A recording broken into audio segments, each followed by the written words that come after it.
దేవుడు ఈ భూమి మీద మనకి జీవితకాలాన్ని ప్రసాదించి ఈ భూమి మీద ఉండే 60, 70, 80 సంవత్సరాలు దేవుడి కోసం బ్రతుకుతామని ఉద్దేశించి ఈ జన్మను ప్రసాదించాడు. మర్చిపోకూడదు. దేవుడు ఇచ్చిన ఈ జన్మ విలువ, దేవుడిచ్చిన ఈ జన్మ వెనక దేవుడికున్న సంకల్పం చాలా గొప్పది అని ఎప్పటికీ ఎన్నో మార్లు మీరు విన్నారు, మళ్ళా వినబోతున్నారు. దయచేసి తప్పనిసరిగా ఈ లైవ్ అనేది అందరికీ షేర్ చేయండి. అందరూ వినవలసిన మాటలు, అందరూ ఖచ్చితంగా నేర్చుకోవలసిన మాటలు ఈరోజు మనం వినిపించబోయే సంగతులు. దేవుని పిల్లలారా, దేవుడిచ్చిన ఈ జీవితకాలంలో వచ్చే యవ్వనం, ఆ తర్వాత వచ్చే నడిప్రాయం, ఇవెంత విలువైనవో మీకు ఇప్పటికే ఎన్నోసార్లు దేవుడు తన మాటల ద్వారా హెచ్చరించిన సంగతులు మీరు నేర్చుకున్నారు. ఈరోజు ఈ 2వ యవనస్తుల సదస్సును ఈ దినమంతా ఏర్పాటు చేయడానికి గల కారణం, ఒక దినమంతా మిమ్మల్ని దేవుడి సన్నిధిలో కూర్చోబెట్టి దేవుడు బైబిల్లో రాయించిన ఎన్నో సంగతులు మీకు చెప్పాలి అన్నది ఆలోచన. అలాగే దేవుడి సన్నిధిలో కూర్చోబెట్టడం వలన, దేవుడి సన్నిధిలో దినమంతా ఉంచటం వలన మీరు పాటలు పాడటంలో కానివ్వండి, వాక్యం నేర్చుకోవటంలో కానివ్వండి, అన్నిటిలోనూ మీరు ఎదగాలి. ధైర్యంగా మీరు ముందుకు వచ్చి ఇక్కడ పాట పాడాలి, ధైర్యంగా ముందుకు వచ్చి వాక్యం చెప్పాలి. మీరు దేనిలోనూ భయపడక, ఈ కొద్దిమందిగా మీరు యవనస్తులుగా ఉన్నప్పుడు ధైర్యంగా ముందుకొచ్చి పాటలు పాడినా, వాక్యం చదివినా, తర్వాత మీరు నెమ్మదిగా సంఘం ఎదుట పాటలు పాడగలుగుతారు, వాక్యం చెప్పగలుగుతారు. దీని వెనకున్న ప్రధాన ఉద్దేశం ఏంటంటే, కేవలం మీలో ఉన్న భయాన్ని పోగొట్టి, అందరూ ఎదుట అయితే మీరు కాస్తంత భయానికి లోనవుతారు కనుక కేవలం మీ కొరకు మాత్రమే ఈ సదస్సును ఏర్పాటు చేస్తున్నాం. ఈ సదస్సు వెనకాల ప్రధానమైన ఉద్దేశాలు అవే. ఇకపోతే దేవుడి పిల్లలుగా ఎందుకు ఇవన్నీ మనం దేవుడి గురించి మాట్లాడటం, దేవుడి గురించి పాడటం, దేవుడి గురించిన మాటలు నేర్చుకోవటం, అలాగే తర్వాత మెసేజ్ తర్వాత ప్రశ్నోత్తరాల కార్యక్రమం ఉంటుంది. అలాగే బైబిల్లో నుంచి మీకు ఏదైనా ప్రశ్న మీరు చదువుతున్నప్పుడు బైబిల్ అర్థం కాకపోతే దానిపైన కూడా వివరణ ఇవ్వడానికి మనం సిద్ధంగా ఉంటారు. దీని అంతటికీ కారణం ఒకటే, మీరు దేవునికి దగ్గర అవ్వాలి, దేవుడి వాక్యానికి దగ్గర అవ్వాలి, దేవుడి సన్నిధికి దగ్గర అవ్వాలి. దేవుడిలో మీరు ఎక్కువగా మీ జీవితాలను గడుపుతూ ఈ లోక సంబంధమైన పాపాలకు, లోక సంబంధమైన నేరాలకు, దేవుడు అసహించుకునే ప్రతి గుణానికి మీరు దూరంగా ఉండాలి, మిమ్మల్ని ఉంచాలి, మీ ద్వారా అనేక మందిని దేవుని వైపు నడిపించాలి అన్నదే ఈ కార్యక్రమం యొక్క ప్రధాన ఉద్దేశం. దేవుని పిల్లలారా, బైబిల్లో ఇప్పటికే మీరు ఎన్నో చరిత్రలు యవనస్తులవి నేను చెప్పుకుంటూ వచ్చాను. మొదటి ఈ యూత్ మీటింగ్లో ఒక ప్రాముఖ్యమైన యవనస్తుడి జీవితాన్ని మేము ముందు పెట్టాను. ఎంతమంది వచ్చారు చెప్పండి? ఎవరు చెప్పండి? అయినా ఎవరు? నెల అయిపోయింది కదన్నా, ఎక్కడ ఉంటుంది మా దగ్గర అంటున్నారా? మొదటి యవనస్తుల కొడుకులో నేను చెప్పింది యెహోషువ గురించి. యెహోషువ యవనస్తుడు అని ఆయన జరిగించిన సురాకార్యాలు, దేవుడిలో ఆయన నిలబడిన విధానం, దేవుడి కొరకు ఆయన చేసిన త్యాగం, దేవుడు ఆయన ఉన్నతమైన స్థితికి తీసుకువెళ్ళిన విధానం మీరు నేర్చుకున్నారు. ఈరోజు మరొక యవనస్తుడు నిజంగా మీకు అర్థమైతే ఇతని జీవితం చాలా భయం వేస్తుంది, దేవుడి కోసం నేను ఎలా బ్రతకాలి అని. అర్థం కాకపోతే ఏదో చెప్పారులే అన్నట్టుగా ఉంటుంది. ఎవరి గురించి మనం ఈరోజు నేర్చుకోబోయేది అంటే,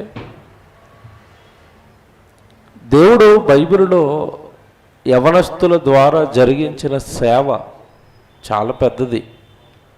ఇప్పుడు యవనస్తులు అంటే యూత్ ట్రీట్మెంట్లు పెడితేనే వస్తారు, అక్కడ ఒక మ్యూజిక్ ఉండాలి, కాంపిటీషన్ ఉండాలి, ఆ తర్వాత ఎన్నో లోకంలో రంజింపజేస్తున్నట్టుగా యూత్ మీటింగుల్లో కూడా అలా రంజింపజేసే ఎలిమెంట్స్ ఏమైనా ఉంటే వస్తారు.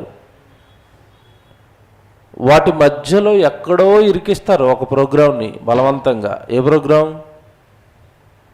ప్రోగ్రాం? వాక్యం చెప్పే ప్రోగ్రాం అరగంట ఉంటుంది. దినమంతా ఏ ప్రోగ్రామ్స్ ఉంటాయి చెప్పండి?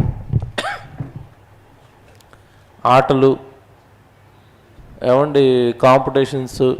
అంటే యవ్వనుడు అనగానే ఎక్కువగా దేనికి అలవాటు పడిపోయాడు అంటే ఎంజాయ్, కొంచెం జాలీగా ఉన్న ప్రోగ్రామ్స్ ఏమైనా ఎక్కువగా ఉంటే మేము ఈ యూత్ మీటింగుల్లో మేము పార్టిసిపేట్ చేస్తాం. కనుక బయట ఉన్న సేవకులు కూడా, సంఘాలు కూడా యవనస్తుల మీటింగ్ అనగానే ఎక్కువ శాతం మరి సమయాన్ని కేటాయించేది వేటి కొరకు అన్నప్పుడు మిగతా ప్రోగ్రామ్స్కే. వాక్యం అనేది చాలా తక్కువ ఉంటుంది. కానీ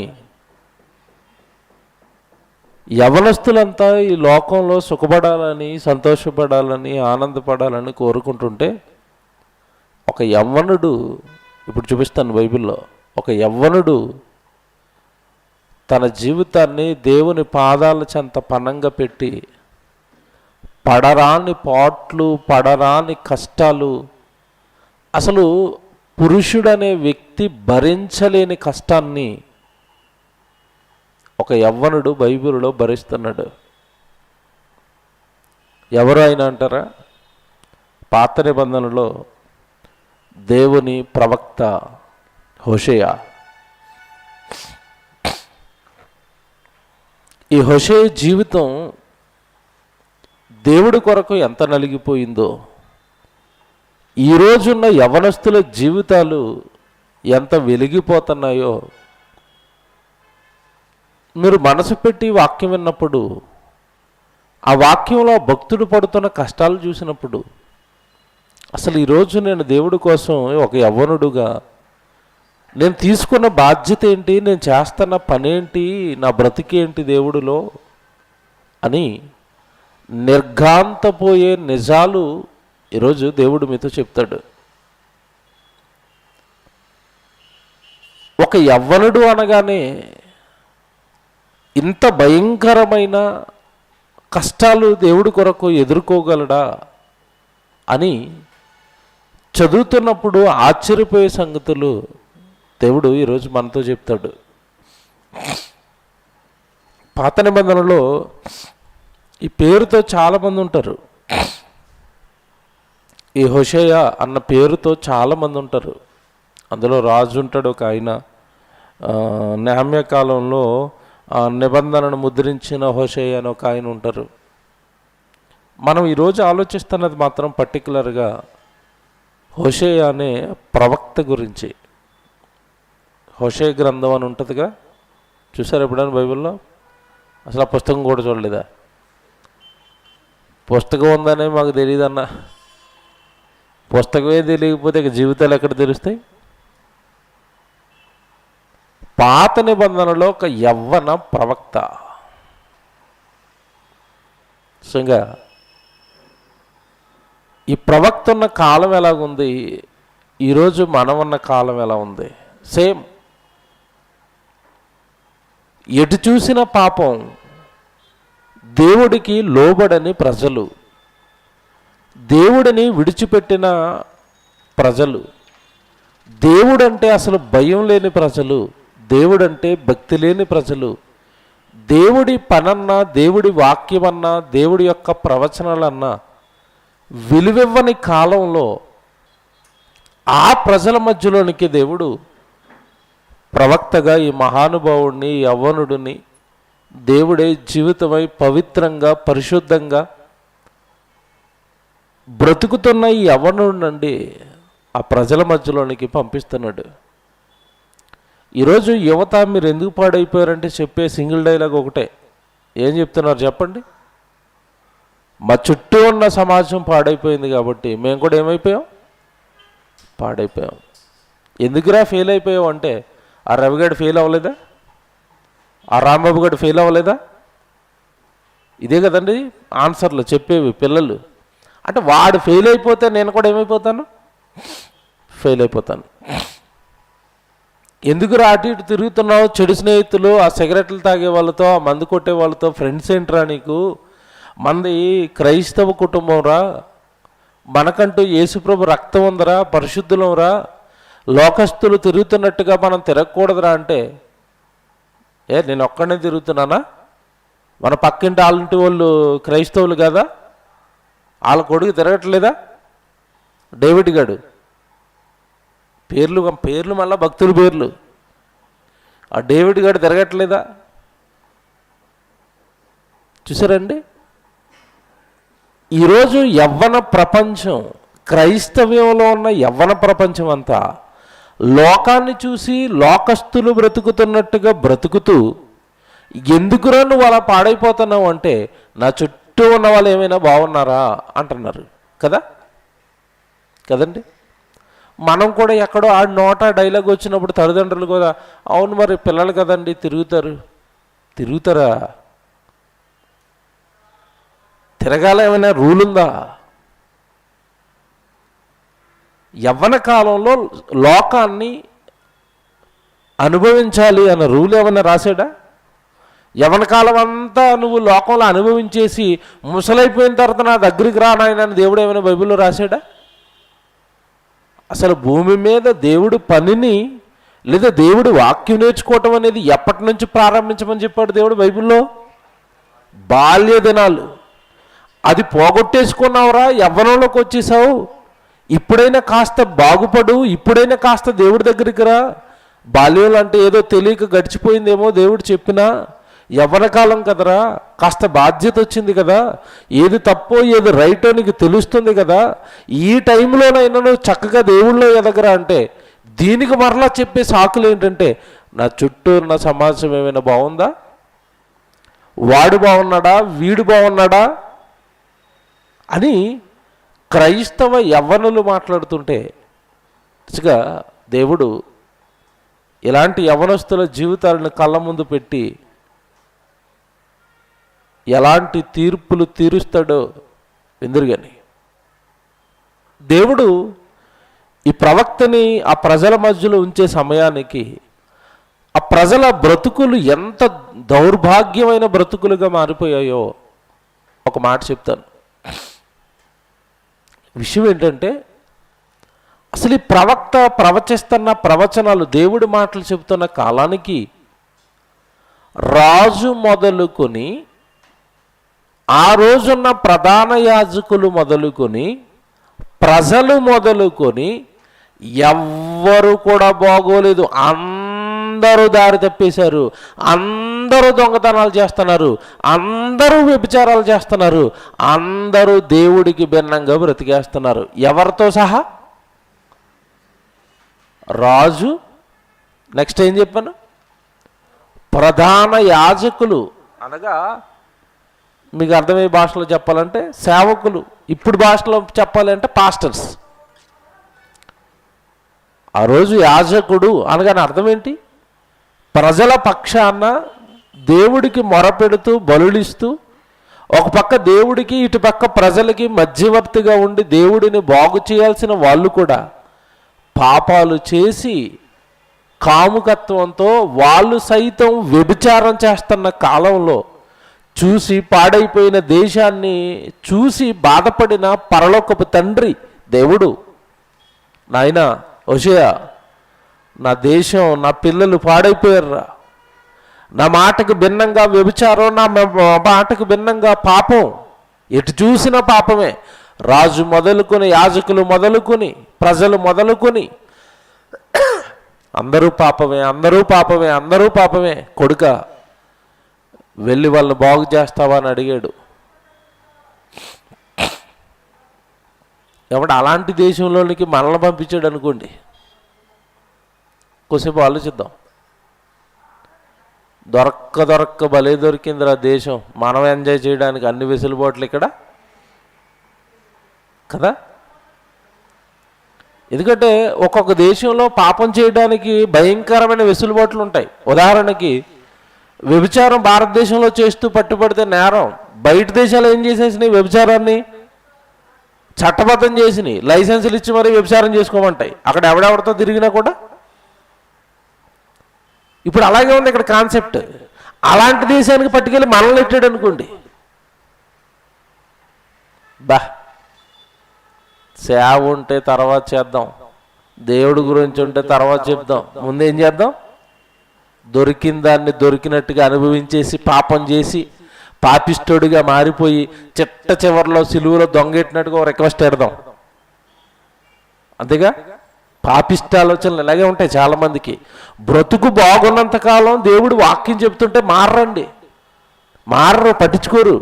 చూద్దాంలే. ఎప్పుడు చూస్తావు? టక్కమని ప్రాణం పోతే. జనవరిలోనో ఫిబ్రవరిలోనో తడువే అంటున్నారు కరోనాది, లేపేస్తే వచ్చి.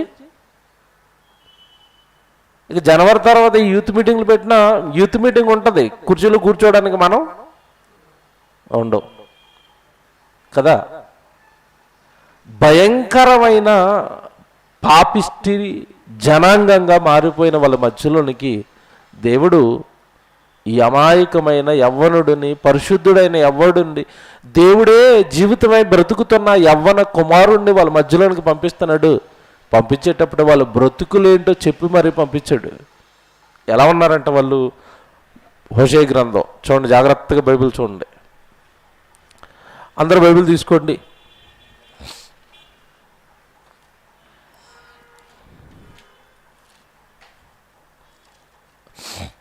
మూడో అధ్యాయం చూద్దామా, లేదా 4వ అధ్యాయం చూద్దాం. హోషేయ గ్రంథం బైబిల్ చూడాలి, అందరూ బైబిల్ చూడాలి. 4వ అధ్యాయం 1వ వచనం. హోషేయ గ్రంథం 4వ అధ్యాయం 1వ వచనం. ఇశ్రాయేలులారా, యెహోవా మాట ఆలకించుడి, సత్యమును కనికరమును దేవునిని గూర్చిన జ్ఞానమును దేశమందు లేకపోవుట చూచి. మొత్తం ఎక్కడ దేశం మొత్తంలో ఏమి లేదంట? కనికరం లేదు, దేవుని గూర్చిన జ్ఞానం. అనగా అసలు దేశంలో ఎక్కడ ఎవ్వడు వాక్యం చెప్పట్లేదు. దేశం మొత్తం మీద ఏమి లేదంట? జ్ఞానము లేకపోవుట, దేశమందు లేకపోవుట చూసి యెహోవా దేశ నివాసులతో వ్యాజ్యానికి, గొడవకు దిగాడు. ఏ దేశంలోనైతే వాక్యం ఉండదో, ఏ దేశంలోనైతే దేవుడు జ్ఞానం ఉండదో, ఏ దేశంలోనైతే దేవుడు మాట ఉండదో, ఆ దేశంతో దేవుడు వ్యాజ్యానికి దిగుతాడు. ఆ దేశంలో భూకంపాలు, ఆ దేశంలోనే తుఫానులు, ఆ దేశంలోనే భయంకరమైన ప్రకృతి విపత్తులు వచ్చి దేశం అంతా అల్లకల్లోలం అవుతుంది. ప్రస్తుతానికి ప్రపంచ దేశాల పరిస్థితి అదే. కారణం ఏంటంటే ఇదే. దేశంలో ఏమి లేదు. చైనా మీకు తెలుసు కదండి, చైనా అధ్యక్షుడు ఏమన్నాడు చెప్పండి? నేనే మీ అందరి రక్షకుడిని, ఆ యేసుప్రభు ఫోటోలు మీ అందరి ఇళ్లలోంచి తీసేసి నా ఫోటో పెట్టుకోండి. యేసుప్రభు ఏమిస్తున్నాడు? నేను ఇస్తున్నాను మీకు అన్నీ అన్నాడు. నీ సంగతి ఎలాగ ఉంది కదరా అనుకున్నాడు దేవుడు. వరసగానండి నిజంగా బియ్యాన్ని రోట్లో వేసి దంచినట్టు దంచాడండి. వరదలకి చైనా ఏమైపోయిందో మీకు ప్రత్యేకంగా చెప్పాల్సిన అవసరం లేదు. ఏమైపోయింది చైనా? టెక్నాలజీలో సూపర్ మేము అన్నవాడు మెట్రో ట్రైన్లోకి నీళ్ళు వెళ్ళిపోయి మునిగిపోయారు వాళ్ళు. నాలాలోకి ఏమన్నా 3-4 కొట్టుకుపోయారు, బస్సులు వెళ్ళిపోయినాయి. టెక్నాలజీ టెక్నాలజీ టెక్నాలజీ అని కొట్టుమిట్టాడిన చైనా ఆ టెక్నాలజీని చూసుకుని నేనేమి రక్షకుని, దేవుడే లేడన్న వాడికి పొగరు దించాడు దేవుడు. అంటే ఏ దేశం అయితే దేవుడి వాక్యానికి భిన్నంగా బ్రతుకుతుందో ఆ దేశంతో దేవుడు ఏం చేస్తాడంట? వ్యాజ్యమాడుతాడు. అదే పరిస్థితుల్లో ఈ ఇజ్రాయెల్ దేశం కొట్టుమిట్టాడుతున్న వేళ వీళ్ళకి దేవుడి గురించి చెప్పడానికి యవనుడిని పంపించాడు. చూడండి ఇప్పుడు ఎలా మారిపోయారు, చూడండి వాళ్ళు ఎలా మారిపోయారు. అబద్ధ సాక్ష్యము పలుకుటయు, అబద్ధమాడుటయు, హత్య చేయుటయు, దొంగిలించుటయు, వ్యభిచరించుటయు వాడుకయ్యను. ప్రజలకు ఏమైందంట? ఓ లిస్ట్ చెప్పి ఇది వాడుకైంది అన్నాడు. వాడుకవటం అంటే అర్థం ఏంటి చెప్పండి? అలవాటుగా మారిపోయింది. ఏమండి మీ హ్యాబిట్స్ ఏంటండి అంటే చెప్తారు చూడండి, అప్పుడప్పుడు పుస్తకాలు చదవటం అండి, ఇదిగో కీబోర్డ్ వాయించటం అండి, గిటార్ వాయించటం అండి, ఇవన్నీ ఏంటి? అలవాట్లు. విచిత్రం ఏంటంటే అయ్యగారులకి ఏం అలవాటుగా మారిపోయినాయి అంట? అబద్ధం ఆడటం అలవాటు, దొంగతనం చేయటం అలవాటు, ఎవరిదన్నా పేక్ కోసేయటం అలవాటు, పక్కోడి భార్యను లేపుకొని వెళ్ళిపోవటం అలవాటు. ఏం అలవాట్లండి? ఏం అలవాట్లండి? మీరు బాగా ఆలోచించండి. ఒకనాడు ఆ దేశమే ఇలాంటి అలవాట్లతో ఉందా? ఈ రోజున్న ఈ దేశం కూడా అలాంటి అలవాట్లతోనే ఉందా? అంతే కదండి. ఈ దేశమనే కాదు, ఏ దేశమైనా ఈరోజు ఏ అలవాట్లతో ఉంది? ఇవే అలవాట్లు, ఇవే అలవాట్లు అండి. గుడికి వెళ్తారు, పక్కపక్కనే కూర్చుంటారు, అన్న అన్న అని పిలుస్తారు, ఆయనతోనే అక్రమ సంబంధాలు ఉంటాయి చాలా చోట్ల. ఇదేంటి అన్న అంటున్నారు కదంటే దానికి అర్థం వేరు అన్నదంట ఒక ఆవిడ. అన్న అంటే అన్ని విధాలా నచ్చినవాడు అని అర్థం. చూసారా ఎంత బాగుందో? మీరు అనుకునే అన్న వేరు, అన్న నేను పిలుస్తున్న అన్న వేరు. అంటే ఏ సంబంధాలు ఇవి? ఎక్కడికి వచ్చి మళ్ళీ అక్రమ సంబంధాలు? దేవుడి దగ్గరికి వచ్చి. ఏమంటే ఇలాంటి పురుషులు లేరా? ఇలాంటి యవనస్తులు లేరా? సైట్ వేయడానికే యూత్ మీటింగ్లకు వెళ్తారు యవనస్తులు క్రైస్తవుల్లో లేరా? ఓ తమ్ముడిని అడిగాను నేను, ఏది సడన్గా తమ్ముడు చర్చికి వెళ్తున్నావు? నేను చాలాసార్లు చెప్పాను, మన పక్కనే పెద్ద థియేటర్ ఉంటుంది, 4 షోల థియేటర్. ఏం తమ్ముడు సడన్గా ఫోన్ చేశాడు ఓ రోజు, అన్నా నేను గుడికి వెళ్ళిపోతున్నానా? మంచిది నాయన, వెళ్ళి ఎక్కడికి వెళ్తున్నావు పేరు చెప్పాడు. సరే మంచిది. అప్పుడు నేను కలిసి ఉన్నప్పుడే, ఆఫీసులో ఉద్యోగం చేస్తున్నప్పుడే వివాహం చేసుకోవాలన్నా వివాహం చేసుకుని ఆయన అని చెప్పేవాడిని. అమ్మాయి కోసం ఎత్తుతున్నాను ఆయన. నేను ఏదైనా భక్తి వచ్చి వెళ్తున్నాడేమో గుడికి అనుకున్నాను. తర్వాత చెప్పాడండి, ఒక అమ్మాయి నచ్చిందన్న నాకు, ఆ అమ్మాయి గుడికి వెళ్తుంది, అందుకని నేను కూడా గుడికి వెళ్తున్నాను. చూసారా? అంటే ఈరోజు క్రైస్తవ సంఘాలు మందిరాలు కూడా యవనస్తులకి వేటుగా మారిపోయాయి. అమ్మాయిలను చూడడానిక నిజంగానండి ఈయన్ని నిలబెడతాడండి. ఇలాంటి యవనస్తులు అందరికీ పట్టకర పట్టుకుని మరి పిక్కమాసం పెడతాడండి దేవుడు. ఈయన నిలబెడతాడు. ఈరోజు నీ బ్రతికేంటి అసలు? నీ బ్రతికేంటి? యవ్వనుడిగా నీ బ్రతికేంటి? యవ్వనుడిగా ఈయన బ్రతికేంటి అంటాడు దేవుడు ఈరోజు. పాపాలు, నేరాలు, ఘోరాలు అలవాటు వాడుకగా మారిపోయిన సమాజం మధ్యలోనికి కొడుకును పంపిస్తున్నాడు. నాయనా ఓషియా, నువ్వు మంచోడివి, నువ్వేంటో నాకు తెలుసు, నీ క్యారెక్టర్ నాకు తెలుసు, నువ్వు మంచోడివి. వాళ్ళ మధ్యలోనికి వెళ్తున్నావు. వాళ్ళ బ్రతుకులు ఎలా ఉన్నాయి నాయన, వాళ్ళు బాగు చేయాలి నువ్వే. నా పిల్లలే, నేను కనుక్కున్న వాళ్ళే, పరిశుద్ధంగా బ్రతకాలి అని, పవిత్రంగా బ్రతకాలి అని ఎన్నో కలలు కన్నా నా బిడ్డలే. అలా మారిపోయారు. నువ్వు నన్ను ఎరిగావుగా, నా మాట అంటే నువ్వు విలువిస్తావు కదా, నేను ఏది చెబితే అది నువ్వు చేస్తావు కదా, నిన్ను నమ్మి పంపిస్తున్నాను ఈ పని ఇచ్చి అక్కడికి అన్నాడు. నిజంగానండి దేవుడి బాధ వర్ణాతీతం అండి. దేవుని ప్రజలు, దేవుని పిల్లలు, దేవుడి కొరకు బ్రతకాల్సిన వాళ్ళు, దేవుణ్ణి ఆరాధించాల్సిన వాళ్ళు పోయి బయట జనాంగానికి దేవుడిని ఎరగని వాళ్ళకి ఇదిగో ఇవి పాపాలు అని చెప్పాల్సిన వాళ్ళు ఏం చేస్తున్నారు? పాపం పాపం పాపం. ఏమండి నేను మాట్లాడుతాను, ప్రజలు పాపం చేస్తున్నారు అనుకోండి, బాగు చేయాల్సింది ఎవరు? బాగు చేయాల్సింది ఎవరు? ప్రజలు తప్పు చేస్తుంటే బాగు చేయాల్సింది ప్రభుత్వాలు అంటే, అంతే కదండి. ఈరోజు మన పైన ఏమున్నాయి? ప్రభుత్వాలు ఉన్నాయి. ప్రభుత్వాలు ప్రజల్ని ఏం చేయాలి? బాగు చేయాలి. బాగు చేయాల్సిన ప్రభుత్వాలు తీరు ఎలాగుందో ఈరోజు మీకు స్పెషల్గా చెప్పాల్సిన అవసరం లేదు. ప్రజలు ఏది కోరుకుంటే అది ఇవ్వడానికి వాళ్ళు రెడీగా ఉన్నారు. ఏమండి ఏదో సామెత, యథా ప్రజ తదా రాజా. ప్రజలు ఏది కోరుకుంటే రాజు అదే ఇస్తాడు. మద్యపాన నిషేధం అని ప్రతి ఒక్కరు ఎలక్షన్కి ముందు అందరూ చెప్పేది అదే. మరి ఎందుకోనండి ఎలక్షన్ అయిపోయి గద్దెనెక్కిన తర్వాత ఆ మాట మర్చిపోతారండి? ఎందుకు మద్యపాన నిషేధాన్ని మర్చిపోతారు అంటే, ఎక్కువ ప్రభుత్వాలకి ఇన్కమ్ సోర్సుల్లో ఒక సోర్స్ ఏంటో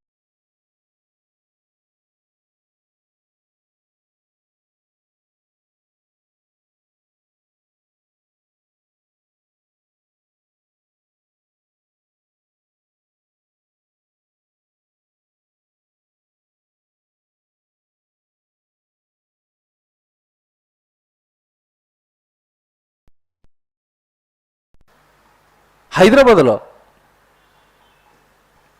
ఒక్కరోజుకి హైదరాబాద్లోనే 6 కోట్లు అమ్మితే తెలంగాణ అంతా ఎన్ని కోట్లు అమ్ముతారు? ఆంధ్ర అంతా ఎన్ని కోట్లు అమ్ముతారు? మద్యం రోజుకే ఇన్ని కోట్లు అమ్ముతుంటే నెలకి ఎన్ని వేల కోట్ల ఏమంటే ఆదాయం ప్రభుత్వానికి వస్తుంది. అలాంటి బంగారు బాతును ఎందుకు కొత్తారు వీళ్ళు? ఎవరు? ప్రభుత్వాలు.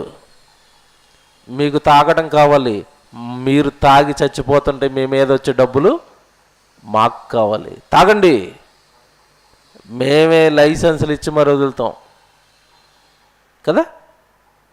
ఇప్పుడు బైబిల్లో అసలు వీళ్ళు ఎలాగున్నారు ఈ రాజులు అంటారండి.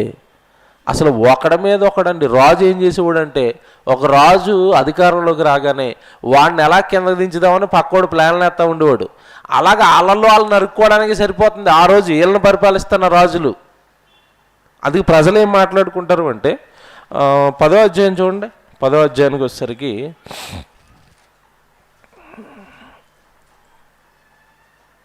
3వ వచనం.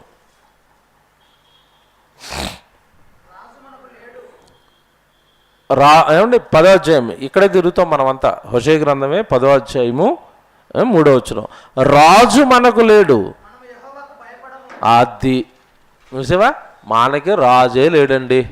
సో మనకి ఇంకెవరు కూడా లేరు? యెహోవా కూడా లేడు.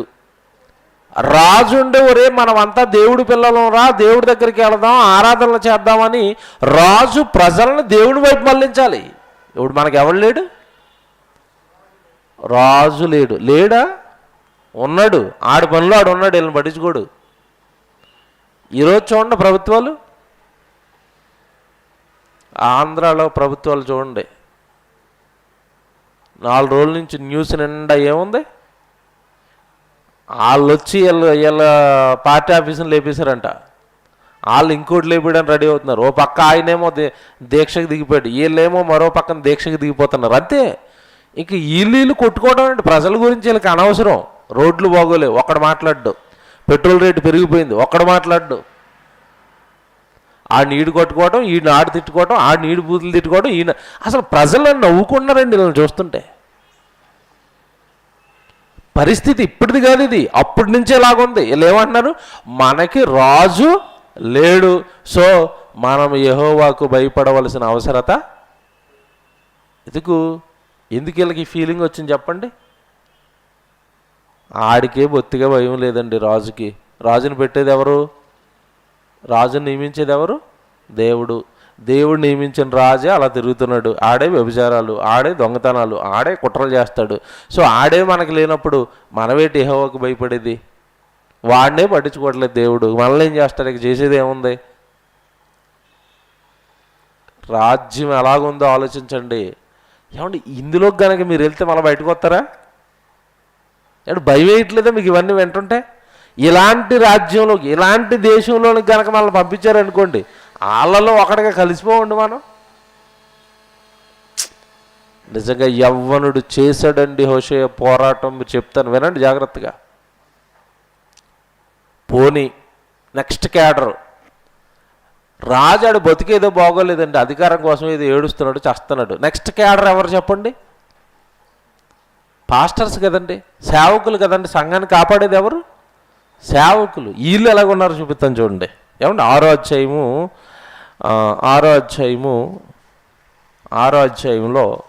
8వ వచనం చూడండి. ఏమంటే 6వ అధ్యాయము 8వ వచనం. గిలాదు అంటే అది ఒక పట్టణం అండి, ఈ దేశంలో ఇది ఒక పట్టణం. గిలాదు పాపాత్ముల పట్టణమాయను, అందులో నరహంతకులు అడుగుజాడలు కనబడుచున్న.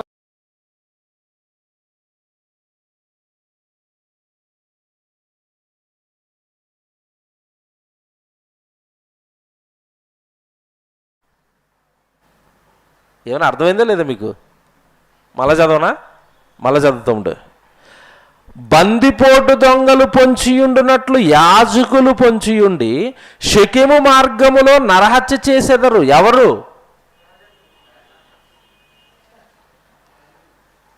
తప్పురా అని చెప్పాల్సిన వీడు కత్తట్టుకుని నుంచున్నాడు.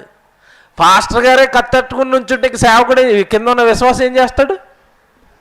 పాస్టర్ గారే కత్తట్టుకున్నారండి, మనం 2 కత్తులు అట్టుకున్నా తప్పులేదు కదా. దేశం ఇలా పాడైతే, దేశం ఇలా సర్వనాశనం అయితే, బాగు చేయాల్సిన సేవకుడు, బాగు చేయాల్సిన యాజకుడు తప్పుడు దొంగై, నరహంతకుడై, వ్యభిచారై, బాగు చేయాల్సిన వాడు దేవుడికి వెన్నుపోటు పొడిచి ప్రజల్ని తప్పుదారులో పట్టించి, రాజు బాగు చేయాల్సిన రాజు తప్పుదారుని వెళ్ళిపోతుంటే కన్న తండ్రి ఏమంటే గుండె కమిలిపోయి దేశాన్ని చూసి ఎవరు బాగు చేస్తారా అని కళ్ళల్లో ఒత్తులేసుకుని చూస్తున్న కాలం అది దేవుడికి. మర్చిపోవద్దు. ఈ కాలం అండి, ఈ కాలం కూడా అంతే. ఎవడు ఏ సేవకుడు అండి ఖండించి గద్దించి వాక్యం చెప్తున్నారు సంఘానికి? ఏ సేవకుడు చెప్తున్నాడు? అందరూ గడ్డాలు అట్టుకుని బతిమాలే వాళ్ళే. ఎక్కడ గట్టిగా తిడితే సంఘం రారేమో, రాకపోతే దశంభాగం కట్టేమో.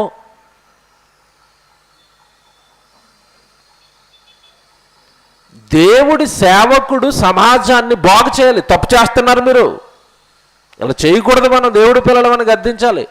అది ఏమండి సలహాలు అడుగుతారండి, సీక్రెట్ సలహాలు పాస్టర్స్ని, సేవకుల్ని, విశ్వాసులు. ఏమండి అయ్యగారు మరి మనం ఈ వ్యాపారం చేయొచ్చా? ఏ వ్యాపారం? వడ్డీ వ్యాపారం. అయ్యో అన్ని వ్యాపారాల్లో అదొక వ్యాపారం అండి. కానీ అండి ఏముంది, దశంభాగం మాత్రం నాకు అట్టుకుని వచ్చేయండి. కత్తికి ఏమంటే కత్తిచ్చి కండలుగా కొయ్యాలండి. వడ్డీ వ్యాపారం వైపు ప్రజల్ని మళ్ళించి దాంట్లో మళ్ళీ ఏమడుగుతున్నాడు? వీడు నరహంతకుడు కాదా? వీడు దేవుడికి భిన్నంగా ప్రజల్ని పాడు చేస్తున్నవాడు కాదా? లేరండి ఇలాంటి వాళ్ళు లేరా? మీరు చెప్పండి, లేరా? అయ్యారు వ్యాపారం పెడదాం అనుకుంటానండి. ఏ వ్యాపారం? అదేనండి, ఇక అన్నీ పెట్టాను కానండి బాగోలేదండి, కాదు ఓపెన్ చేద్దాం అనుకున్నాను. ఏది? Wine shop. మరి పెట్టొచ్చు అంటారు. అయ్యో ఏదైనా వ్యాపారమే, ఏముంది? దప్పిగూర్చున్న వారులారా నా యొద్దకు రండి, ఈ వాక్యం ఎత్తాను పెట్టేయండి వైన్ షాప్ కానడు. లేవా ఇలాంటివి?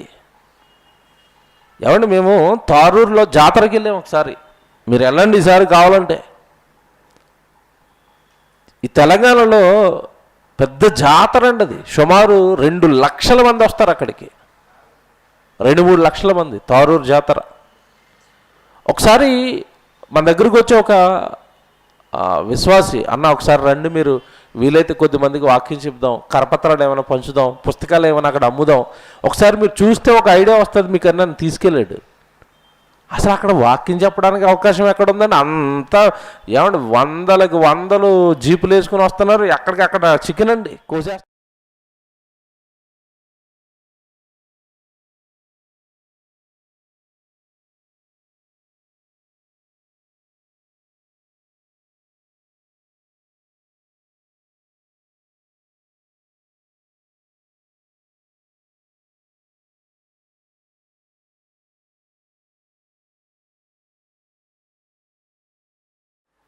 యెహోవా బిర్యానీ పాయింట్ అనేటాడు ఒకడు. అసలు వచ్చిందండి కోపం.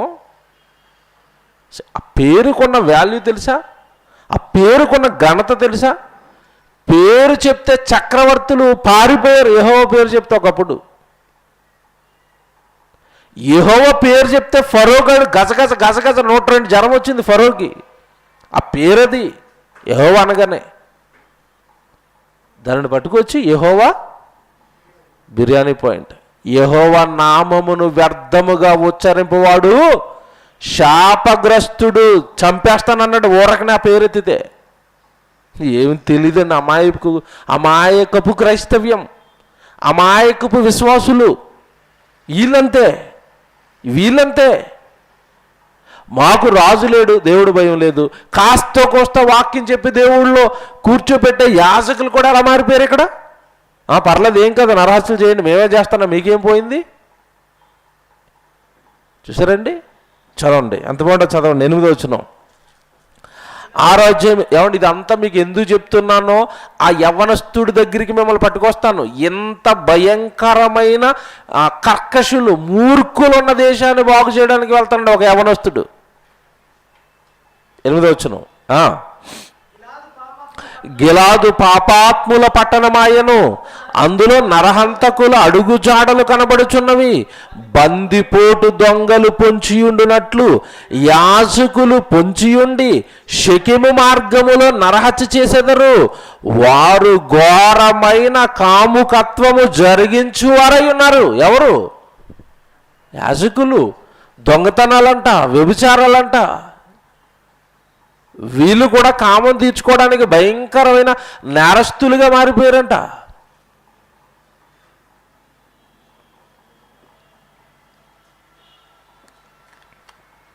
వీళ్ళే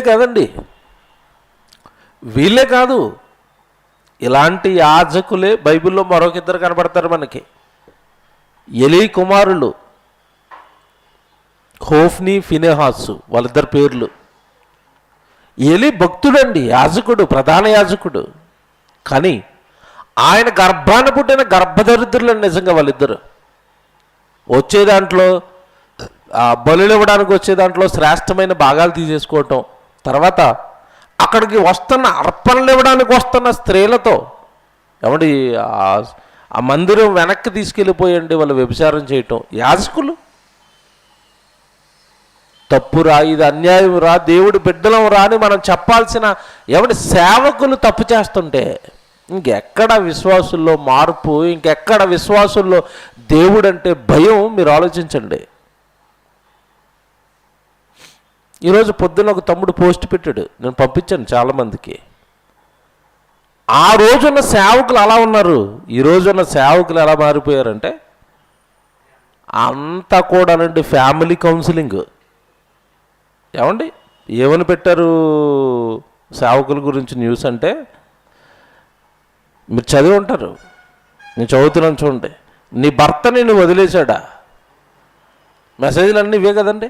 ఏ పాస్టర్ గారి మెసేజ్ చూడండి, సీరియల్ చూస్తున్నట్టే ఉంటుంది అంతా. ఏమండి కౌన్సిలింగ్ తప్పండి, వాక్యం ఏముండదు అందులో. దానికి వేలల్లో షేర్లు ఉంటాయి మళ్ళీ ఈ కౌన్సిలింగ్కి. ఇదే మన స్వచ్ఛంగా బైబిల్లో ఉన్న వాక్యాలు చెప్పండి, ఒక్కడు షేర్ చేయడు, ఒకడు చూడు. ఇవి ఏమండి ఏమి రాస్తున్నారు? ఏటి గురించి జరుగుతుంది సేవ అంటే, నీ భర్త నిన్ను వదిలేశాడా? నీ భార్య నిన్ను వదిలేసిందా? నీ భార్య నిన్ను మోసం చేసిందా? తర్వాత నీ భర్తకి వేరే ఎముక దొరికిందా? నీ కొడుకు కూతురు నిన్ను వదిలేశారా? నీకు ఇంకా గర్భం రాలేదా? ఇంట్లో సంసారం కష్టంగా ఉందా? అత్త కొట్టిందా? మామయ్య తిట్టాడా? కూరలో ఉప్పు ఎక్కువైందా?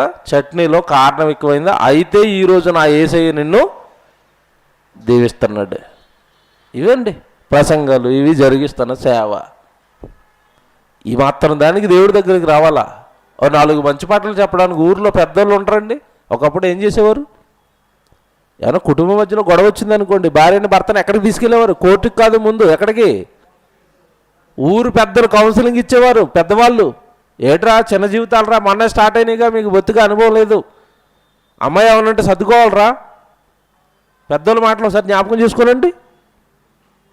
అబ్బాయి ఏమన్నాడు, సర్దుకోవాలమ్మా, ఏంటమ్మా నువ్వు ఎలాగంటున్నావు అని గద్దించి మళ్ళీ వాళ్ళిద్దరిని కలిపి పంపించేవారు. ఈ సేవకుడు చేయాలా? ఇది నీ డ్యూటీ ఏంటి? దేవుడు ఏది చెప్పమన్నాడో అది ఖండితంగా ఖచ్చితంగా ప్రజలకి చెప్పు. దేవుని పిల్లలారా, రాజు పాడై యాజకులు పాడై వీళ్ళిద్దరు పాడైతే ప్రజలు అలాగుంటారు. ఆటోమేటిక్ కింద చూపించానుగా, వాళ్ళు కూడా ఏం అలవాటు అయిపోయినాయి అంట, అబద్ధాలు ఆడటం, దొంగతనం చేయటం, తర్వాత వ్యభిచారం, నరహత్య, మోసం, ఇవన్నీ కూడా ప్రజలకు ఏమైపోయినాయి అంట, వాడుకయ్యను అనంత. చూడండి ఒకసారి చదువుతాం, అది 4వ అధ్యాయం, 4వ అధ్యాయము, ఏమండి 4వ అధ్యాయము 2వ వచనం. అబద్ధ సాక్ష్యము పలుకుటయు, నరహత్య చేయుటయు, దొంగిలించుటయు, వ్యభిచరించుటయు వాడుకయ్యను, జనులు కన్నము వేసెదరు, మానక నరహత్య చేసేదరు. ఏం చేస్తుంది? ఏం మానట్లేదంట? నరహత్యలు, మానక మానక మానక మానక నరహత్యలు. ఇలాగున్న సమాజం. ఇప్పుడు అసలు ట్విస్ట్, ఇలా అందరినీ చూసి దేవుడు ఏమంటున్నాడు తెలుసా? దేవుడు ఎలా బాధపడుతున్నాడు తెలుసా? యెషయాతో అంటున్నాడు, హోషే గారితో అంటున్నాడు, నాయనా నా బిడ్డలు నన్ను విడిచి వ్యభిచారానికి అలవాటు పడిపోయారు, నా వాక్యాన్ని విడిచిపెట్టారు, నా మాట విడిచిపెట్టారు, నేనంటే భయం లేదు, భక్తి లేదు. టోటల్గా వీళ్ళు చేస్తున్న కార్యక్రమాలన్నిటికీ ఒక పేరు పెట్టాడండి. ఆ పేరు ఏంటంటే, నా ప్రజలు కంప్లీట్గా వ్యభిచారానికి అలవాటు పడిపోయారు అని చెప్పాడు. ఇంకా చెప్తాను చూడండి, ఇక్కడ ఇంకా చెప్తాను, జాగ్రత్తగా వినండి. వీళ్ళండి రాజ్యం 2 భాగాలుగా విడిపోయింది, మీకు తెలుసు కదా.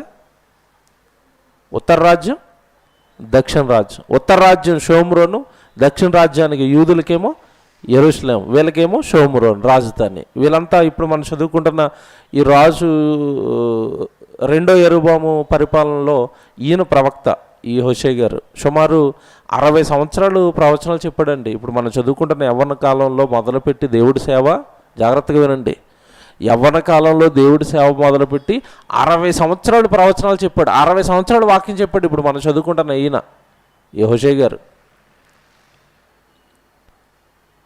ఈ ఉత్తర రాజ్యం ఏదైతే ఉందో, ఇశ్రాయేలు పరిపాలిస్తున్న రాజ్యానికి ఈయన ప్రవక్త. ఓ రకంగా చెప్పాలంటే ఇంక ఇతనే వీళ్ళకి చివరి ప్రవక్త అండి ఇశ్రాయేల్ రాజ్యానికి. వీళ్ళ తర్వాత చెరలోకి వెళ్ళిపోయారు. బొత్తిగా ఈయన మాట వినకపోయేసరికి మొత్తం కంప్లీట్గా అషూర్ చెరలోనికి విడిచిపెట్టేసాడు వీళ్ళని దేవుడు. వీళ్ళు అక్కడ జరిగిస్తాను ఇంకో పాపం చెప్పాలండి, అసలు మీరు ముక్కును వేలేసుకుంటారండి. వీళ్ళు అక్కడ జరిగిస్తాను ఇంకో భయంకరమైన పాపం చెప్పాలి.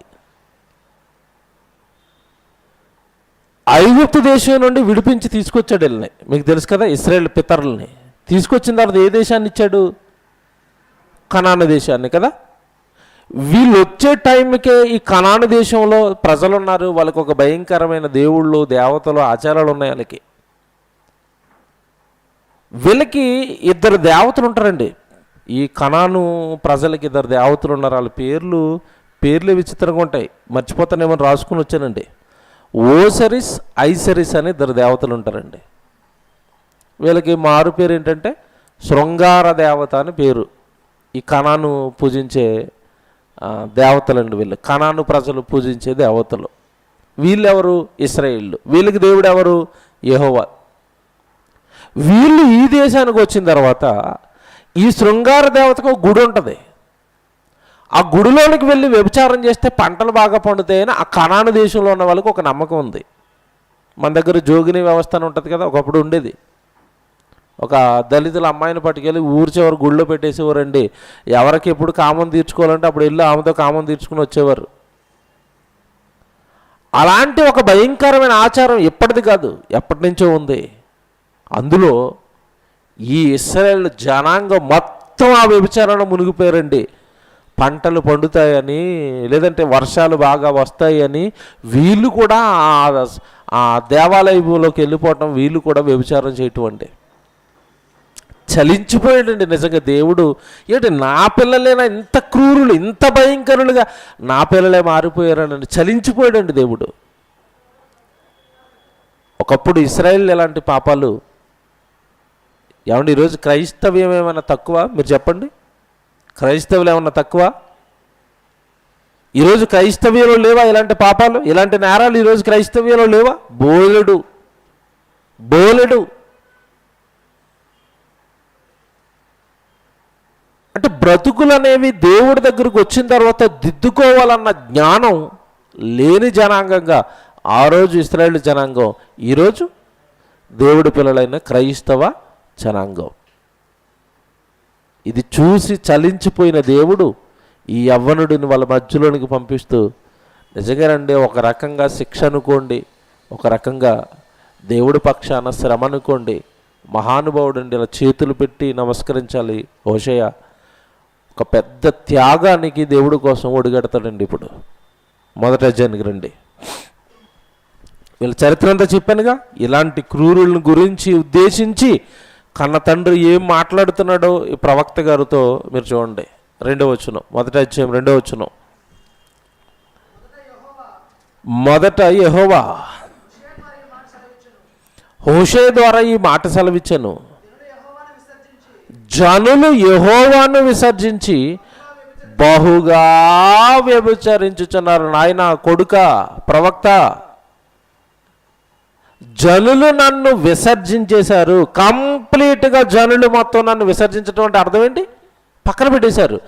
జనులు నన్ను విసర్జించి బహుగా వ్యభిచరించుచున్నారు అంటే అర్థం ఏంటి? అసలు చెప్పడానికి మాటలు లేని పాపాలలో ఉండిపోయారు నాయన. వ్యభిచారం ఉవ్వెత్తున జరుగుతుంది. ఒక పక్క వ్యభిచారం, ఒక పక్క దొంగతనాలు, ఒక పక్క భయంకరమైన విగ్రహారాధన, ఒక పక్క నరహత్యలు, ఒక పక్క దొంగతనాలు, ఒక పక్క పాపాలు. ఎవ్వడు బ్రతుకును దిద్దుకోడు, ఎవ్వడు ఇది పాపం అని కూడా గుర్తించే స్థితిలో లేకుండా దిగజారిపోయింది దేశం అంతా అని చెప్పి, వీళ్ళని బాగు చేయడానికి నువ్వు ఒక కార్యక్రమం చేస్తావా, నా కోసం ఒక పని చేస్తావా అని అడుగుతున్నాడు. ఇప్పుడు నుంచి వినాలి. ఇప్పుడు వచ్చింది ట్రాక్లోకి, ఇప్పుడు వచ్చిన సబ్జెక్టులోకి. ఇదిగో జనులంతా వ్యభిచారం చేస్తున్నారు, నన్ను విడిచి వ్యభిచారులు అయిపోయారు కనుక నువ్వు ఒక పని చేయాలన్నాడు. ఏంట పని? చూడండి, వాక్యం చూడండి. కనుక నీవు పోయి వ్యభిచారము చేయు స్త్రీని పెండ్లాడి వ్యభిచారము వల్ల పుట్టిన పిల్లలను తీసుకొనుమని హోషేయతో ఆజ్ఞ ఇచ్చిన బతిమాలుకుంటున్నాడా? బా, పెళ్ళి కానోళ్ళు పెళ్ళైన వాళ్ళు జాగ్రత్తగా వినాలి. ఇద్దరు ఎవరు రెడీగా ఉంటారో చెప్పాలి. ఇప్పుడు ఇలాంటి దేశాన్ని, ఒక దేశాన్ని చూపించి పెళ్లి కాని వాళ్ళు అందరినీ ఈ యువతల చైర్లోకి రమ్మని ముంబైకి పంపించేసి రెడ్ లైట్ ఏరియాలో ఉన్న ఒక అమ్మాయిని పెళ్లి చేసుకొని అయినా అనాలి. ఎవరు రెడీగా ఉంటారు చెప్పండి? ఓపెన్గా మాట్లాడుకుందాం. ఎవరు రెడీగా ఉంటారు? పెళ్ళంటే కొండంత ఆశ బాబోయ్, 100 ఏళ్ల జీవితం. అమ్మమ్మ డైలాగులు. 100 సంబంధాలు చూసి ఏమండి సరిపోక, మళ్ళీ ఈ ఊరు సరిపోక పక్క రాష్ట్రంలో చూసి, పక్క రాష్ట్రం సరిపోక పక్క దేశం చూసి, పెళ్ళి అనేసరికండి ఎంత హడావడి చేసేస్తారండి, ఎంత హంగామా చేసేస్తారండి.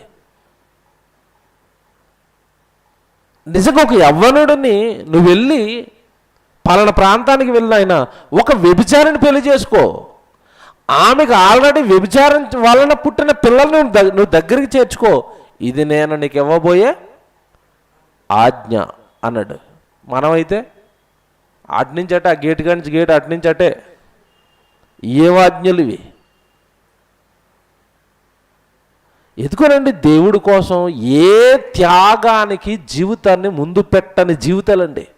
ఏ త్యాగం ఉండదు జీవితంలో. అన్ని లెక్కలు, అన్యజనులు ఎలా లెక్కలు వేసుకుంటారో క్రైస్తవులు కూడా అలాగే లెక్కలు. వివాహానికి ముందు ఏంటి అన్యజనుల లెక్కలు? నేనేం చదువుకున్నాను, టెక్. అవతల కూడా ఏముండాలి, సేమ్ టెక్, తగ్గకూడదు. అంతేగా. ఈయన డాక్టర్ అనుకోండి, అవతల ఎవరు కావాలి, డాక్టర్ కావాలి. ఇవతల ఇంజనీర్ అనుకోండి, అవతల ఏం కావాలి, ఇంజనీర్ కావాలి.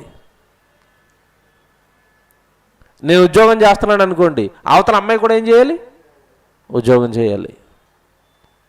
డౌరీ అక్కడ కూడా ఏం తగ్గరు. అన్యజనులు ఎలా తీసుకుంటున్నారు, 5 లక్షలు. సరే మనం క్రైస్తవులు కనుక ఒకటి తగ్గిద్దాం.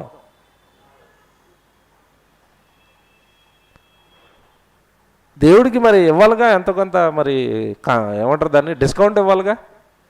మన క్రైస్తవులుగా డిస్కౌంట్ ఇద్దాం. ఎంత, 1,00,000 రూపాయలు డిస్కౌంట్ ఇచ్చేయండి. ఎక్కడ తగ్గరండి, ఏట్లోనే తగ్గరు. అయ్యో నేను దేవుడి కోసం నిలబడాలి అంటే అవతల వచ్చే అమ్మాయి వాక్యం తెలిసిన అమ్మాయా, నన్ను దేవుడి సేవలో ఉంచుతుందా, మేమిద్దరం కలిసి దేవుడి కొరకు బ్రతకగలుగుతామా? ఒకవేళ ఈ ఆస్తి, డబ్బు, ఉద్యోగం, క్యాస్ట్, సంపద, అవతల వాళ్ళ బ్యాక్గ్రౌండ్ ఇవన్నీ చెక్ చేసుకుంటే అవతల వచ్చిన అమ్మాయి నన్ను లోకంలోనికి లాగేస్తుందా? ఏముండవండి, భయం ఉండదు, ఈ భక్తి ఉండదు. జీవితం అంటే ఆటలండి. అన్ని లెక్కలు అన్యజనులవే, పైకి మాత్రం ఏంటి క్రైస్తవులు అండి. ఎందుకు ఆ పేరు మాత్రం, ఎందుకు ఇక పేరెందుకు పైకి?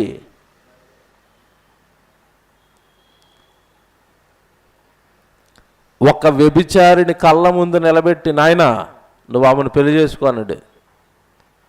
పెళ్లి చేసుకొని బతిమాలతన్నాడా, ఆజ్ఞ అన్నాడా? మళ్ళా చదవండి, మళ్ళా చదవాలి. వ్యభిచారము చేయు స్త్రీని పెండ్లాడి, వ్యభిచారము వలన పుట్టిన పిల్లలను తీసుకొనుము అని ఆయన హోషేయకు ఆజ్ఞ ఇచ్చాను. వెంటనే హోషేయ గారు ఏమంటాడు తెలుసా? చిత్తం ప్రభువా, మీరు ఏది చెప్తే అదే నా జీవితం అంటాడు. మనం బోల్డ్ ఉంటాయండి, మనం ఏడ జరిగిస్తాం బైబిల్లో. చూసారా, ఇదంతా ఏంటంటే నాటకాలు, వేషధారణ. చిత్తం ప్రభువా, చిత్తం, మీరు ఏది చేయమంటే అదే చేస్తాను. వెళ్ళాడండి. నిజంగానండి, మహానుభావుడికి దండం పెట్టాలండి.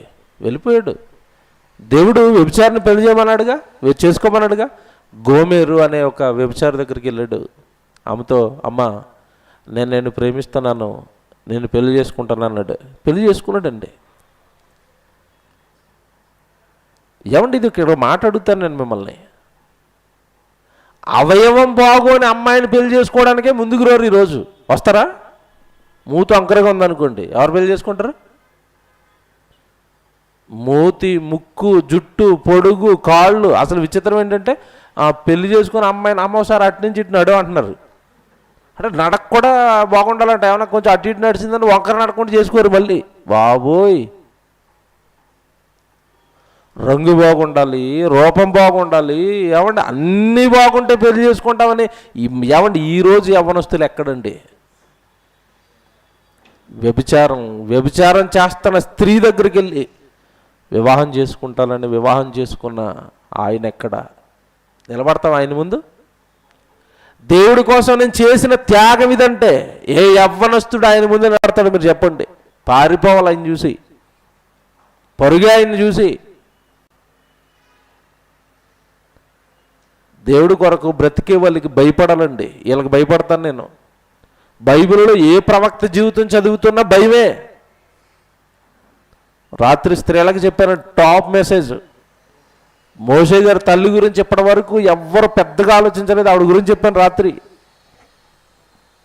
అల్లాడిపోతా ఉండి ఆవిడ జీవితం చూస్తే. మోషే గారి తల్లి జీవితం చెప్పాను రాత్రి, బైబిల్ నుంచి తవ్వి. అల్లాడిపోతున్నారు ఆవిడ జీవితం చూస్తే ఆడపిల్లలు.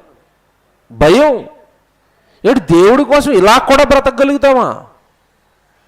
ఈయన చూస్తే వివాహం కాని ప్రతి యవ్వనస్తుడికి భయమే. ఏమంటే ఈరోజు వివాహం అయిన తర్వాత కూడా మనుషులు ఎలా ఉంటారో చెప్తాను. పొరపాటున ఆవిడ ఏమైనా ఫోన్ ఎక్కువ మాట్లాడుతుంది అనుకోండి, వెంటనే అనుమానం. ఏంటమ్మా ఈ మధ్యకాలంలో ఫోన్లు ఎక్కువ అవుతున్నాయి? ఎవరు అవతల మా నాన్నండి, నిజమే నాన్నేనా? చూసారా, వివాహం అయిన తర్వాత కూడా చక్కగా ఉంటున్న అమ్మాయి విషయంలో ఎన్నో అనుమానాలు. అలాంటి ఈ మానవ జీవితాలు ఎక్కడ? దేవుడు చేసుకోమన్నాడు కదని వ్యభిచారణ చేసుకున్న ఆయన జీవితం ఎక్కడ? మీరు ఆలోచించండి. వెళ్ళాడు, ఒక అమ్మాయిని చూశాడు, గోమెరు, వివాహం చేసుకున్నాడు, ఇంట చేర్చుకున్నాడు. విచిత్రం ఏంటనుకున్నారు? వ్యభిచారిని వివాహం చేసుకుని ఆ వ్యభిచారం చేసిన ఆవిడతో పిల్లల్ని కన్నాడు. ఈయన 3 పిల్లల్ని కన్నాడండి. 3 పిల్లల్ని కన్నాడు, 2 కుమారులు 1 కుమార్తె. కింద వాళ్ళ పేర్లు కూడా ఉంటాయి, చదువుతారు ఒకసారి. 3వ వచనం అండి, 3వ వచనం చూడండి. హోషేయ గ్రంథం 3వ వచనం అండి. కాబట్టి అతడు పోయి దిబ్లాయిము కుమార్తె అయిన గోమెరుని పెళ్లి చేసుకొనెను. ఆమె గర్భవతి, అతనికి 1 కుమారుని కనగా యెహోవా అతనితో ఇలాగ సెలవిచ్చెను, ఇతనికి యజ్రాయేలని పేరు పెట్టుము. అండర్లైన్ చేసుకోండి, పేరు పెట్టుము, పేరు పెట్టుము, పేరు పెట్టుము. ఎవరు చెప్తున్నారు? పెళ్లి చేసుకోమని ఎవరు చెప్పారు? ఎవరిని చేసుకోమని ఎవరు చెప్పారు? పెళ్లి చేసుకోమని దేవుడే చెప్తాడు. ఎవరిని పెళ్లి చేసుకోవాలో దేవుడే చెప్తాడు. పుట్టిన పిల్లలకి పేర్లు ఏం పెట్టాలో ఏంటి ఒక్కటైనా మీ జీవితంలో నెరవేరిన ఒకసారి వెనక్కి తిరగండి.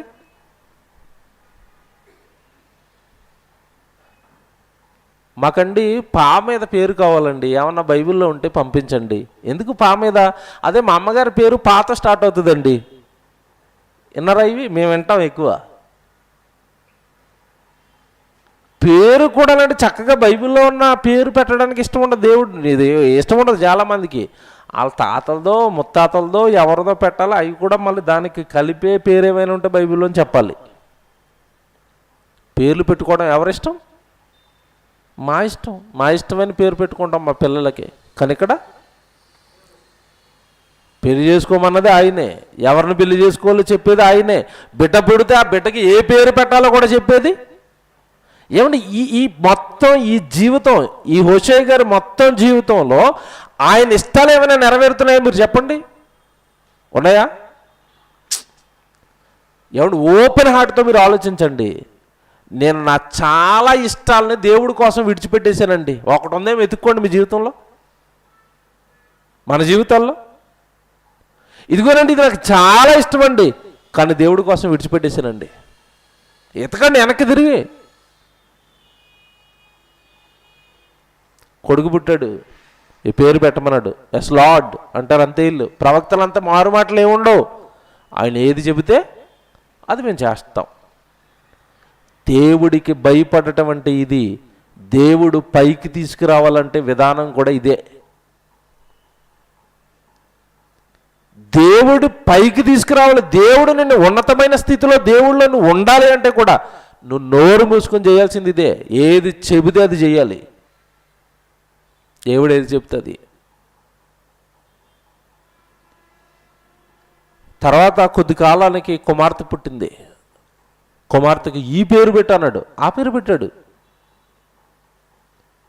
మరలా కుమారుడు పుట్టాడు, కుమారుడికి ఈ పేరు పెట్టాడు, ఆ పేరే పెట్టాడు. వాళ్ళ పేర్లు ఉంటాయి ముందు. ఏమండి, ఈ 4వ వచనంలో యజ్రాయేలు అని పేరు పెట్టాడుగా. 4వ వచనంలో 5వ వచనంలో ఉంటుంది చూడండి, కుమార్తె పుడితే 6వ వచనంలో మధ్యలో ఉంటుంది, దీనికి లోరుహామా అనగా జాలి నొందినదని పేరు పెట్టుము. పేరు చెప్పేశాడు. తర్వాత చివరి 9వ వచనంలో మరలా ఒక కుమారుడు పుట్టాడండి, లో అమ్మి నా జనము కాదని అతనికి పేరు పెట్టుము. పేరు ఎందుకు దేవుడు పెట్టమంటున్నాడు అంటే ఆ ప్రతి పేరుకి పక్కన ఏముంటుంది? అర్థాలు ఉంటాయి. అర్థాలతో కూడిన పేర్లు పెట్టమన్నాడు. అర్థాలతో కూడిన పేర్లు పెట్టించాడు పిల్లలకంటే. దేవుని పిల్లరా, ఏంటండి ఒక యవ్వనుడు జీవితం ఇంత త్యాగమా దేవుడి కోసం అంటే? ఇప్పుడు మీరు ఆలోచించాలి. ఇప్పుడు మీకు స్ట్రైక్ అవుతే ముందు నుంచి నేను ఆ ఎక్స్ప్లెయిన్ చేసిందంతా ఇప్పుడు మీకు అర్థమవుతుంది. ఈయన ఎందుకు వ్యభిచారిని పెళ్లి చేసుకోమంటున్నాడు చెప్పండి? ఎందుకు చేసుకోమన్నాడు? నా ప్రజలంతా నన్ను విసర్జించి ఏం చేస్తున్నారు? వాళ్ళు వ్యభిచారం చేస్తున్నారు. ఒక వ్యభిచారిని ఇంట్లో ఉంటే ఆమె వల్ల వచ్చిన బాధలేంటో, కష్టాలేంటో, కన్నీళ్ళేంటో నువ్వు అనుభవిస్తే అనుభవపూర్వకంగా నేనెంత బాధపడుతున్నానో నీకు అర్థమవుతుంది. అప్పుడు నా బాధను ఈజీగా నువ్వు ఎవరికి చెప్తావు? ప్రజలకు చెప్తావు. నా బాధ అర్థం చేసుకోవడానికి నాయన, ఇదిగో నా ప్రజలంతా నన్ను విడిచిపెట్టి వ్యభిచారం చేస్తున్నప్పుడు నేను ఎంత బాధపడుతున్నానో నీకు అర్థం కావడానికే నువ్వొక వ్యభిచారిని ఇలాగా ఏమంటే వివాహం చేసుకుంటే ఆ బాధ ఏంటో నీకు అర్థమవుతుంది. ఏమంటే మీకు మాట్లాడుతాను, వ్యభిచారిని పెళ్లి చేసుకున్న తర్వాత ఆవిడ చేయి పట్టుకుని ఊర్లో ఏమంటే మార్కెట్లో కూరగాయలు కొనుక్కోవడానికి వెళ్ళాడు అనుకోండి, చుట్టుపక్కల చూసిన వాళ్ళందరూ ఏమంటారు చెప్పండి? ఏమంటారు?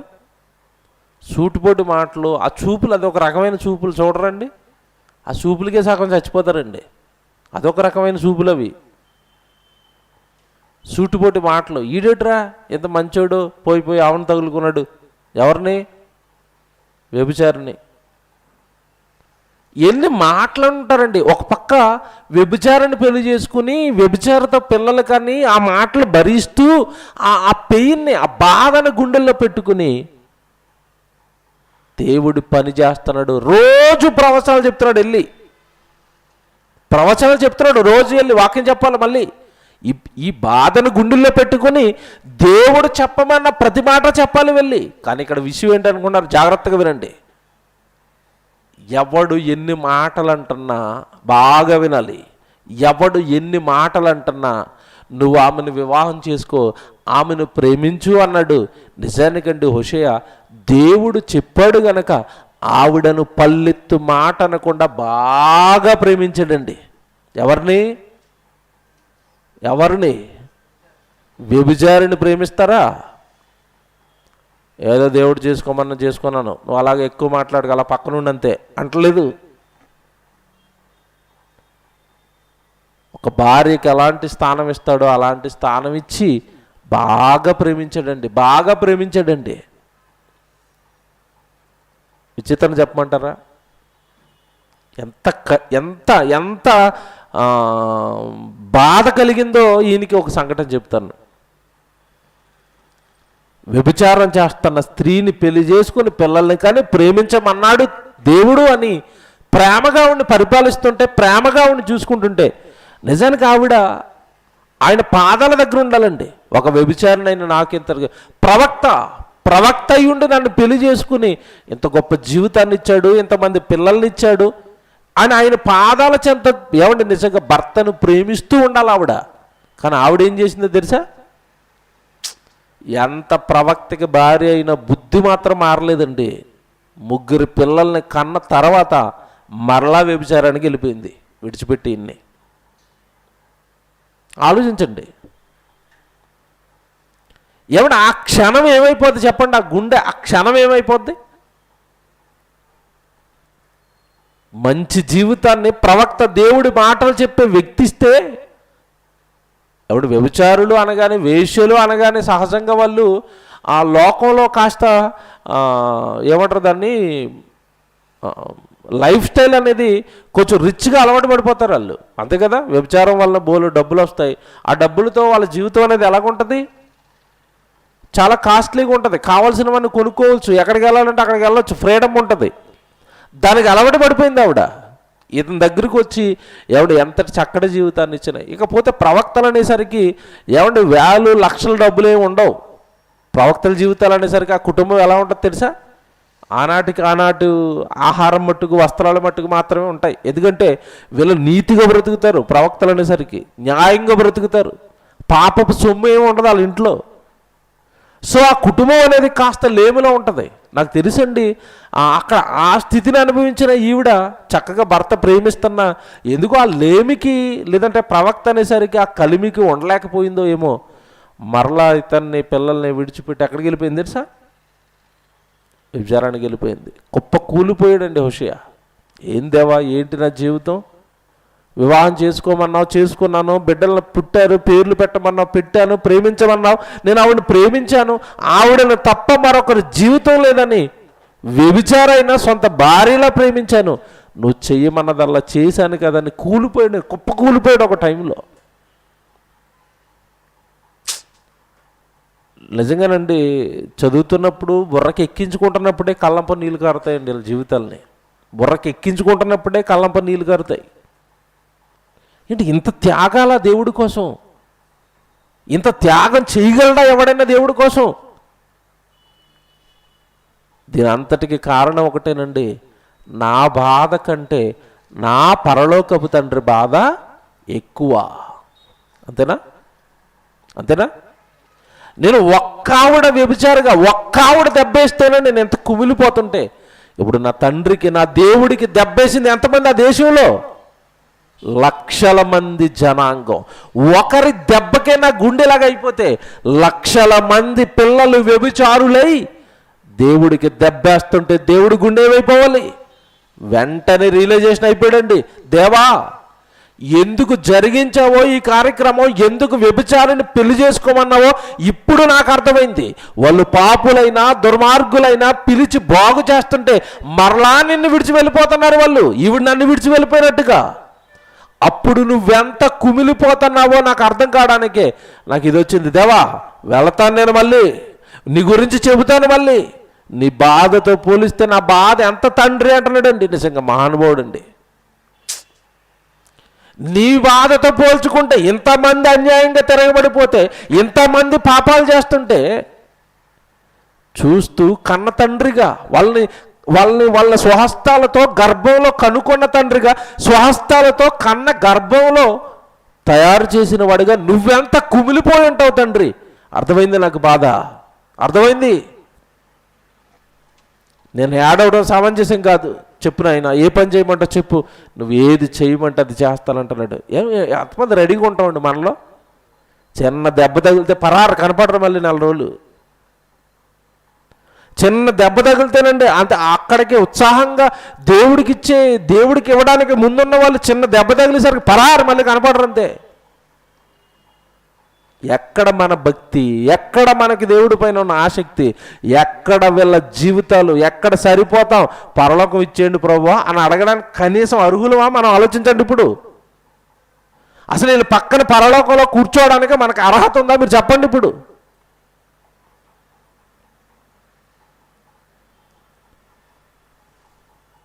ఏడ్చాడండి దేవుడి కోసం. మళ్ళా దేవుడు వచ్చాడు మళ్ళీ, నాయనా కొడుక హోషేయ నీకు ఇంకో పని చెప్తున్నాను రా అన్నాడు. ఏంటో తెలుసండి, నిన్ను విడిచిపెట్టి వ్యభిచారానికి వెళ్ళిపోయి ఆ వ్యభిచారంలో ఆల్రెడీ ఆవిడ అమ్మబడింది. చాలామంది కొనేసుకున్నారు ఆవిడ్ని, నీ భార్యగా వేషగాను చేసుకున్న ఆవిడను చాలామంది కొనేసుకున్నారు. నువ్వు వెళ్ళి వాళ్ళు కొన్నదానికంటే ఎక్కువ డబ్బులు ఇచ్చి కొని మరలా ఆవిడనే నీ భార్యగా తెచ్చుకో అన్నాడు. మొదటి దానికి ఏదో అష్టకష్టాలు పడి ఓకే అంటారండి. ఇప్పుడు రెండో దాని గురించి చెప్పండి. ఏంటి ప్రభువా నాకు శిక్షలు, నాది ఏంటి, నా కాలం ఏంటి, నా యవ్వన కాలం ఏంటి, నువ్వు చెబుతున్న మాటలేంటి, మొదటిసారి ఏదో చేసుకోమన్నావు చేసుకున్నాను, నాకు దెబ్బేసి వెళ్ళిపోయింది, మరలా ఏం చెప్తున్నావు? వెళ్ళిపోయిన ఆవిడనే మరలా తీసుకుని రావాలా, మరలా నేను ఆవిడని ప్రేమించాలా? ఇదంతా నీకు ఎందుకు చెప్తున్నానంటే, నా బిడ్డలు ఎన్నిసార్లు నాకు దెబ్బేసిన వాళ్ళు నాకు కావాలని అనిపిస్తుంది. ఆ పిల్లలు వాళ్ళు నా దగ్గరికి వచ్చినట్టుగానే వస్తున్నారు, పాపాలు మానేస్తామంటున్నారు, నీకోసమే బ్రతుకుతామంటున్నారు, నీవే జీవితం అంటున్నారు, మరలా అలాగెళ్ళి లోకంలో కలిసిపోతున్నారు. నేను ఎలా విడిచిపెట్టుకుంటాను? ఒకసారి లోకంలో కలిసిపోయింది కదా, నీ భార్యను విడిచిపెట్టేస్తానంటున్నా, నేను ఎలా విడిచిపెట్టుకుంటాను? ఆయన తెలియాలిగా, నీకు నా పెయిన్ తెలియాలిగా. తీసుకురా నాయన, తీసుకురా, మళ్ళీ బాగు చేయవిడిని. వేశ్యగా ఈయన్ని విడిచిపెట్టి వెళ్ళిన తర్వాత ఆవిడ జీవితం దౌర్భాగ్యం అయిపోయండి, అమ్మేస్తున్నారు మార్కెట్లో పెట్టి. అక్కడి నుంచి విడిపించుకుని మరలా తీసుకొచ్చాడు. చిగానండి వాళ్ళకి ప్రవక్తలు ప్రవక్తలు. దేవుడు ఏది చెబితే అదే శాసనం. పిల్లిగంతులు మనమే వేస్తాం, అటు ఇటు అటు ఇటు అటు ఇటు. వాళ్ళకి అలా కాదండి. దేవుడు ఏది చెప్తే అదే శాసనం. ఇక మారు మాట వాళ్ళ జీవితాల్లో ఉండదు. 3వ అధ్యాయం చూడండి, మళ్ళీ ఏమంటున్నాడు చూడండి దేవుడు. 3వ అధ్యాయం 1వ వచనం. మరియు యెహోవా నాకు సెలవిచ్చినదేమనగా, ఇశ్రాయేలీల ద్రాక్ష పండ్ల అడలను కోరి ఇతర దేవతలను పూజించినను యెహోవా వారిని ప్రేమించునట్లు. అబ్బా, ఇక్కడ ఆగాలి. యెహోవా ఇదిగో ఇతర దేవతలను వాళ్ళని పూజించినా కూడా వాళ్ళని ఏం చేస్తున్నాడంట? ప్రేమిస్తున్నాడు. ఏమండి, చాలా సందర్భాలలో దేవుడు నేను తండ్రినే అని చెప్పుకున్నాడు. చాలా సందర్భాలలో నేను నీకు భర్తను కానా అంటాడు కదా.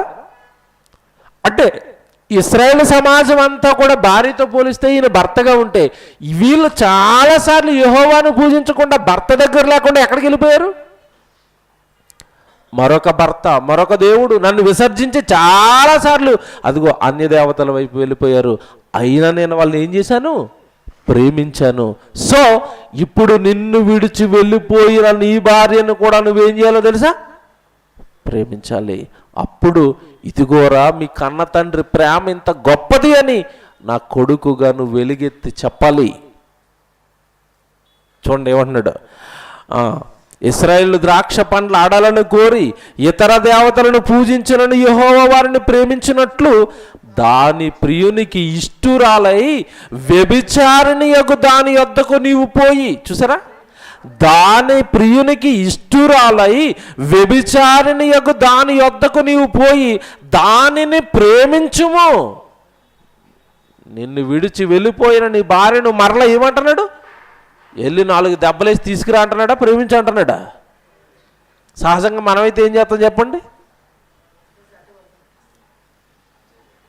పెద్ద పంచాయతీ పెట్టి అల్లరి చేసి చితక్ కొట్టేసి, భర్త నేను తాళి కట్టాను ఇడిచిపోతావా, ఎవరితో చెప్పుకుంటావు చెప్పుకో, నేను చంపేస్తాను అండండి. ఇక్కడ ఏమంటున్నాడు? నాయనా ఆవిడని ఏమనొద్దు, ఆవిడని ఏం చేయాలంట? బా, అసలు నిజంగా ఏం గుండు ఉండాలండి ఇక్కడ? ఏ గుండు ఉండాలి మీరు చెప్పండి? దైవత్వంతో కూడిన గుండు ఉంటేనే కానీ ఇదంతా జరిగించటం అవదు. పోయి ఆమెను ప్రేమించుము. చూడండి ఏమంటున్నాడు? పోయి ఆమెను ప్రేమించుము. 2వ వచనం. కాగా నేను 15 తులముల వెండియు ఏదుమ యవలను తీసుకొని దానిని కొని ఆమెతో ఇట్లాంటిని మొత్తం మీద దేవుడు చెప్పాడు, నోరు మూసుకొని నేను చెయ్యాలి. పట్టుకుని వెళ్ళిపోయాడంట. ఏం పట్టుకెళ్ళాడు? ఎలవలు వెండిని తీసుకుని వెళ్ళాడండి మహానుభావుడు. అప్పటికే వ్యభిచారంలో అమ్మివేయబడింది ఎవరికో ఆమె. ఆ కొనుక్కున్న వాళ్ళకి ఎదురు డబ్బులు ఇచ్చి, ఏమండి ఆవిడ నా భార్య, తప్పుడు పని చేసి వ్యభిచారానికి అలవాటు పడి ఇదిగో మీకు వచ్చేసింది వ్యభిచారిగా, మీరు ఆవిడని కొనుక్కున్నారుగా. ఒకప్పుడు యూదులు ఏం చేసేవారంటేనండి, ఈ వేషలను ఒకడు కొనేసుకుని వీడు మరలా అమ్ముకుంటాడు. రెడ్ లైట్ ఏరియాలో జరుగుతుంది వ్యాపారం, అదే వ్యాపారం. అలా అమ్మబడింది ఈవిడ. అమ్మబడిపోయిన ఈవిడ దగ్గర కొనుక్కున్న వాడి దగ్గరికి వెళ్ళి, ఇదిగోనండి నేను ఇంత వెండి ఇస్తానండి, మీకు ఎంత కావాలంటే అంత వెండి తీసుకోండి, ఆవిడని మాత్రం నాకు ఇచ్చేయండి అని మరలా భారీగా ఇంట్లోకి తెచ్చుకున్నాడు అంటండి. చేయగలరా దేవుడి కోసం? ఇదంతా ఒకటే. నేను పడుతున్న బాధ నీకు అర్థం కావాలి అంటే నాయన ఇదంతా నువ్వు చేయాలి. యవ్వనులండి జీవితం పట్ల ఎన్ని ఆశలు ఉంటాయండి, ఎన్ని కోరికలు ఉంటాయండి. అసలు పెళ్ళికి ముందే చాలామంది మొత్తం ఏమంటారు, ఇల్లుకి ముందు బ్లూ ప్రింట్ వేస్తారు చూశారు. పెళ్ళికి ముందే వీళ్ళు బ్లూ ప్రింట్ వేసేస్తారు. డౌరీ ఎంత, అందులో కారుకి ఎంత, అందులో బిల్డింగ్కి ఎంత, అందులో అప్పులకి ఎంత, అందులో మా అమ్మ నాన్నలకి ఎంత, అందులో మా బ్యాంక్ బ్యాలెన్స్ ఎంత. బ్లూ ప్రింట్ అనమాట ఇది, బిల్డింగ్ వేసినట్టుగా. చీ అనిపిస్తుందండి అలాంటి జీవితాలను చూస్తే. ఎందుకు నిన్నెందుకు ఆవిడ పోషించాలి? దేవుడు లెక్కల ప్రకారం ఇది ఎంతవరకు న్యాయం? ఏమంటే వాళ్ళ ఆడపిల్లని కన్నందుకు వాళ్ళకి శిక్ష ఇది? అందుకే కదండి ఈరోజు ఆడబిడ్డలను చంపేస్తున్నారు. ఎందుకు ఆడపిల్లల హత్యలు ఎందుకు జరుగుతున్నాయి చెప్పండి? ఆడబిడ్డ అయితే ఇదిగో చదివించాలి, చదివించిన తర్వాత చదివించడానికే లక్షలు ఖర్చు అవుతాయి. ఈవిని బాగా చదివించిన తర్వాత మరలా మరొకరి చేతిలో పెట్టాలంటే ఆ చేతిలో పెట్టేవాడు గొంతెమ్మ కోరికలు, ఆడి కట్నం ఇవ్వాలి. సో మన వల్ల అవ్వదు. ఇంతవరకు పీకల మీద తెచ్చుకోవడం ఎందుకు? పసిగుడ్డుగా ఉన్నప్పుడే ఈవిని ఏం చేద్దాం? నలిపేద్దాం. ఈ హత్యలకు కారణం ఈ గొంతెమ్మ కోరికలు కాదా? మీరు చెప్పండి. పురుషులవి ఎన్ని చూడలేదండి. నవవధువు ఆత్మహత్య అని చూస్తాం. ఎందుకు? ఏమండి కింద వేస్తాడు న్యూస్లో, కట్న వేధింపులు తాళలేక నవవధువు ఆత్మహత్య. క్రైస్తవుడు నీకేంటి? పూర్తిగా వాక్యం ధైర్యంగా చెప్తున్నాను, సాక్ష్యం. నేను పూర్తిగా నాకు వాక్యం తెలియనప్పుడే ఏమి తీసుకోకుండా నా భార్యను నేను వివాహం చేసుకున్నాను. ఏం తీసుకోలేదు నేను. అప్పటికీ భావాలు ఉన్నాయి నాలో. ఇదేంటిది? దేవుని పిల్లలారా, దేవుడి కోసం నిలబడిపోయి ఏది చెబుతుంటే అది చేసి తర్వాత ఇంటికి తెచ్చుకున్న తర్వాత ఇంకా మరలా కనపడదండి వాళ్ళ జీవితాలు కానీ వాళ్ళ పర్సనల్ లైఫ్ గురించి ఏం కనపడదు. కానీ అక్కడ నుంచండి ఇక మీరు 3వ అధ్యాయం చదవండి. 4, 5, 6, 7, 8 అలా మీరు చదువుకుంటారు. 10, 14 వరకునండి ఈయన జరిగించాడండి సువార్త దండయాత్ర. చెబుతూనే వెళ్తున్నాడు, రేయ్ దేవుడు మిమ్మల్ని చంపేయబోతున్నాడు జాగ్రత్త, అశూరులకి ఇవ్వబోతున్నాడు జాగ్రత్త. దేవుడి మాట ఉన్నట్టుగా ఖచ్చితంగా మీ మధ్యలో చెప్తున్నాడు. నా మాటే దేవుడి మాట, చచ్చిపోతారు జాగ్రత్త అని ధైర్యంగా ప్రకటించుకుంటూ వెళ్ళాడండి. 60 సంవత్సరాలు ప్రవచనాలు చెప్పాడు, 60 సంవత్సరాలు వాక్యం చెప్పాడు ఆ ప్రజలకి. ఎవనుడండి చేసిన త్యాగం, వివాహం విషయంలో తీసుకున్న కఠోర నిర్ణయాలు, దేవుడు ఏది చెప్తుంటే దానికి శిరసావహించటం, దేవుడు ఏది చెయ్యమంటే అది చెప్పటం చేయటం. ఏంటండి దేవుడి కోసం వీళ్ళు తీసుకున్న నిర్ణయాలు? ఏంటండి దేవుడి కోసం వాళ్ళకు ఉన్న తెగువ? ఏంటండి దేవుడి మీద వాళ్ళకు ఉన్న భక్తి? ఏంటండి దేవుడి మీదకి ఏమంటే వాళ్ళకు ఉన్న ప్రేమ? ఏదండి మనకి ఏది? మీరు చెప్పండి. ఎన్ని మాటలు వింటాం, ఎన్ని వాక్యాలు చదువుతున్నాం, ఎన్ని ప్రసంగాలు వింటున్నాం, మన గుండె ఇంత తీవ్రంగా దేవుడి కోసం ఎక్కడ కదులుతుంది? మీరు ఆలోచించండి. ఆయన బాధ ముందు నా బాధ ఎంత, ఆయన కష్టాల ముందు నా కష్టాలు ఎంత. నేను అందరిలో ఒకటిగా నా జీవితాన్ని డిజైన్ చేసుకుని నేను అందరిలో ఒకటిగా లోకంలో కలిసిపోతే ఆ రోజున్న సమాజమే ఈ రోజు ఉందగా. ఆ రోజున్న దొంగలే, ఆ రోజున్న నరహంతకులే, ఆ రోజున్న వ్యభిచారులే ఈ రోజు నా చుట్టూ ఉన్నప్పుడు నేను అందరిలో ఒకటిలా లోకంలో కలిసిపోయి నా జీవితాన్ని ముగించేస్తే వీళ్ళకి ఎవరు చెప్తారు దేవుడి గురించి అండి? ఏ యవనస్తుడండి ఈరోజు ఆలోచిస్తున్నాడు ఆయనలాగా? మీరు చెప్పండి. మీరు ఆలోచించుకోండి. ఇప్పుడు పాట పాడడానికి భయం, ప్రార్థన చేయడానికి భయం, వాక్యం దగ్గరికి బైబిల్ క్లాసులకి రమ్మంటే బద్ధకం, సరిగా రాము, సరిగా వినము, సరిగా ఇవ్వము, సరిగా కనపడము. అసలు మనం ఎక్కడ ఆ త్యాగాలకి వెళ్ళటం? కొంచెం దాంట్లో నమ్మకంగా ఉంటే దేవుడు ఏం చేస్తాడు? పెద్దది ఇస్తాడు. అసలు ఈ చిన్నట్లోనే నమ్మకం లేదు మనకి. ఎన్ని వారాల నుంచి అండి అనౌన్స్మెంట్ చేస్తున్నారు, పురుషుల మీటింగ్. ఏరి రారు, ఎవరు చెయ్యరు, కదలరు. అవదండి. అసలు వీళ్ళ పక్కనే దేవుడు మనకు పరలోకంలో వీళ్ళ పక్కన అసలు మనల్ని కూర్చొనిస్తాడా? ఈ త్యాగాలు చేసిన వ్యక్తులు ఉంటారు పరలోకంలో దేవుడి దగ్గర. అసలు పక్క సీట్లో కూర్చోవడానికి అర్హులవా? ప్రధానమంత్రి సీటు పక్కన మీకు సీటు వేస్తారేటండి కూర్చోండి అని. అక్కడ అంత దూరంలో కనపడితే సెక్యూరిటీలు పంపించి లాగండి రాడు ఎవడో వస్తున్నాడు అంటారు. ఆయన పక్కనే దిక్కు లేనప్పుడు పరలోకంలో ఉన్న దేవుడు కూర్చున్న ఆ సీటు పక్కన వీళ్ళకి సీట్లు ఉంటాయి. అంతేగా? వీళ్ళంతా ఎక్కడ కూర్చుంటారు? పరలోకంలో భక్తులు దేవుడి పక్కన కూర్చుంటారు. ఆ పక్కన చైర్ వేసుకోవడానికి మనకి మొహానికి ఏమైనా సిగ్గు ఉండాలి కదండి. ఏం చేసామని వేసుకుంటామంటే ఆ పక్కన కూర్చి రాము, ఇవ్వం, సరిగా చెయ్యం. సిగ్గు ఉండాలి కదండి ఆ చైర్ అడగడానికైనా.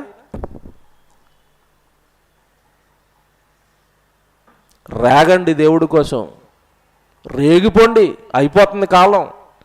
కరోనా థర్డ్ వేవ్, ఇంటికో బాడీ లేస్తుంది అంటున్నారు. అందులో మన బాడీ ఉంటే అయిపోయినట్టే.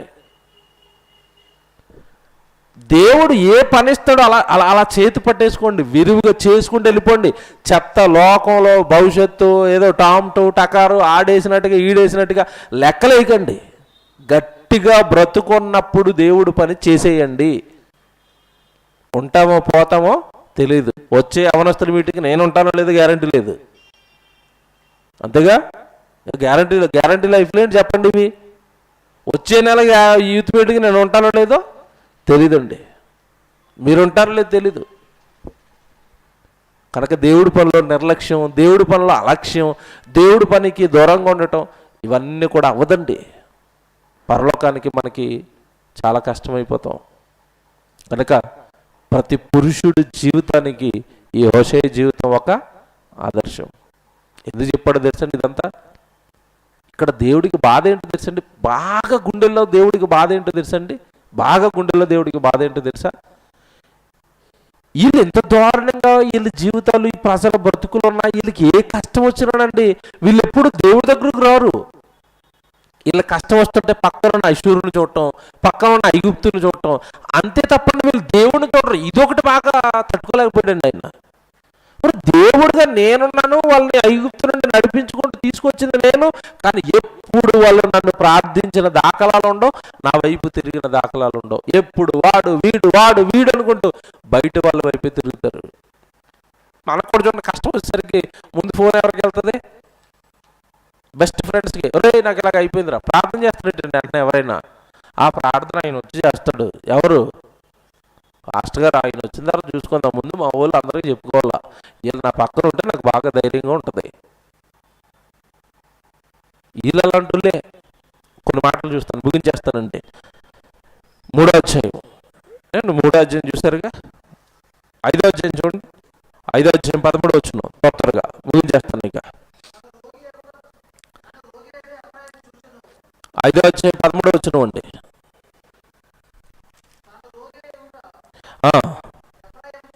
తను రోగి యొగుట ఎఫ్రాయిము చూచెను, తనకు పుండు కలుగుట యోదా చూచెను. అప్పుడు ఎఫ్రాయిము అశూరుల వద్దకు పోయెను. ఎక్కడ ఎఫ్రాయిం అనగానే ఇశ్రాయేల్ జనాంగాన్ని అంతటిని కలిపి ఎఫ్రాయిం అని పిలుస్తాడు. ఈ ఇశ్రాయేల్ ప్రజలంతా ఎక్కడికి వెళ్తున్నారంట?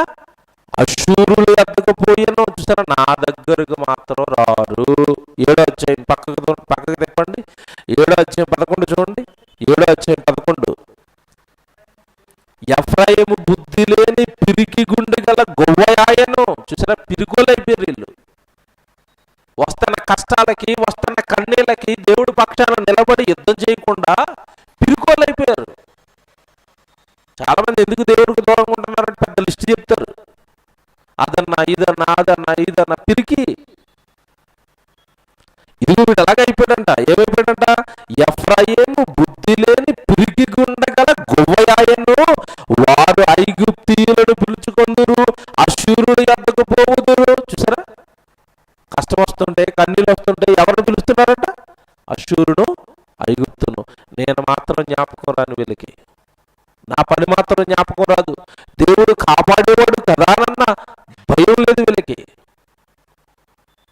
తర్వాత ముగింపు మాటలండి.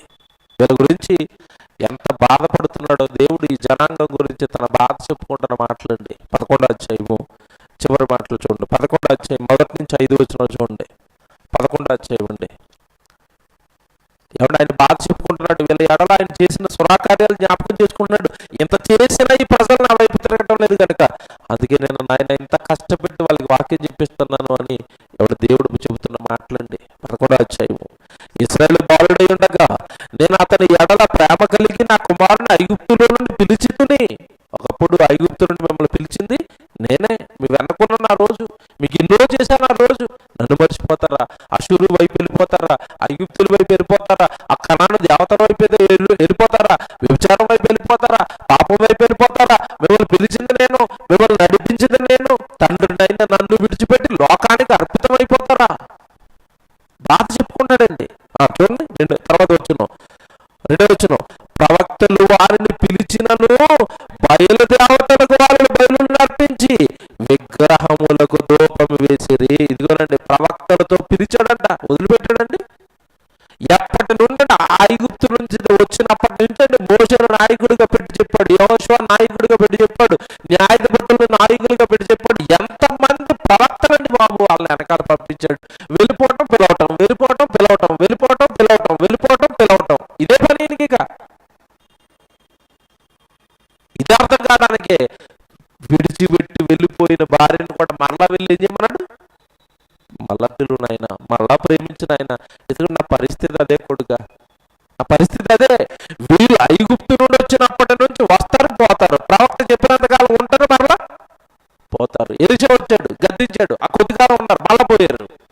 ఎలిషా వస్తాడు, గద్దిస్తాడు, ఆయన గద్దించినంత కాలం ఉంటారు, మళ్ళా పోతారు లోకంలోకి. వీళ్ళు బ్రతుకులు ఇవి. అంటే వినబడే దేవుడి మాటలు పట్టుకుని స్టాండ్గా దేవుడు నిలబడిపోయే జనాంగం కాదు వీళ్ళు. చెబితే వింటారు, తర్వాత పోతారు. చెబితే ఆ విన్నంతసేపు ఉంటారు, తర్వాత మళ్ళీ పోతారు లోకంలోకి. వీళ్ళ బ్రతుకులు ఇవి నాయన. అందుకే నేను పిలుస్తున్నాను పోతున్నారు, పిలుస్తున్నాను పోతున్నారు. కనుక నువ్వు కూడా ఆ వ్యభిచారాన్ని అలవాటు పడి వెళ్ళిపోయింది కదా, మళ్ళా పిలువు, మళ్ళా ప్రేమించు, మళ్ళా హక్కును చేర్చుకో. నా పరిస్థితి ఇదే, ఇది నీకు అర్థం కావాలి. ఎంత ఘోష అండి దేవుడి గుండెల నిండా, ఎంత ఘోష అండి నిజంగా. ఇది ఎంత బాధ అండి దేవుడి గుండెల నిండా, ప్రజలకు, పిల్లల కోసం. ఇంత బాధ పెడుతున్న లిస్టులో మీరు లేరా, నేను లేనా? ఒకసారి ఆలోచించండి. మనం ఎన్ని ప్రసంగాలు వింటామండి, వచ్చినట్టుగానే వస్తాం, ప్రసంగం విన్నట్టుగానే ఉంటాం, విన్నప్పుడు వేడెక్కిపోతాం, బయటికి వెళ్ళగానే మళ్ళీ వాడు చల్లీలు వేసేస్తాడు పైనుంచి సాతాను. అంతే, చల్లగా ఐస్ గడ్డలా గట్టికిపోవటం, మళ్ళీ వేడి చేయాలి, మళ్ళీ హీటర్ పెట్టాలి. బాగా ఆలోచించండి దేవుడి మాటలు. వాళ్ళకి మనకి ఏ తేడా లేదండి. వింటున్నప్పుడు రేగిపోతున్నాం, తర్వాత వదిలిపెట్టేస్తున్నాం. తర్వాత చూడండి ఏమంటాడు 3వ వచనానికి వెళ్ళేసరికి, ఎఫ్రాయిము చేయి పట్టుకుని వాడిని నడక నేర్పిన వాడని నేనే, వారిని కౌగిలించుకుని వాడని నేనే వారిని స్వస్థపరిచిన వాడనైనను ఆ సంగతి వారు మనస్సున పెట్టలేదు. ఒకడు మనుషులను తోడుకొని పోవునట్లుగా స్నేహబంధములతో నేను వారిని బంధించి ఆకర్షించి తిని, ఒకడు పశువుల మీదకి కాడిని తీసినట్లు నేను వారి కాడిని తీసి వారి ఎదుట భోజనము పెట్టి తిని, ఐగుప్తునకు వారు మరలా దిగిపోరు గాని నన్ను విసర్జించినందున అష్షూరు రాజు వారి మీద ప్రభుత్వము చేయను. ఇక నేను విసిగిపోయాను ఆయన కొడుక, ఇక చివరిగా చెప్పే, వీళ్ళకి దేవుడు మాటలు చెప్పడం నా వల్ల కాదు, నువ్వే చివరి మాటలు చెప్పు. ఇక మీదట వీళ్ళ మీదకి ఎవరు వస్తున్నారు? అష్షూరు. అయిపోయింది వీళ్ళ పని అన్నాడు. వెంటనేనండి ఈ చెప్పిన కొద్ది కాలానికి అష్షూరు వచ్చి వీళ్ళని ఏలమట్టం చేయిస్తాడు.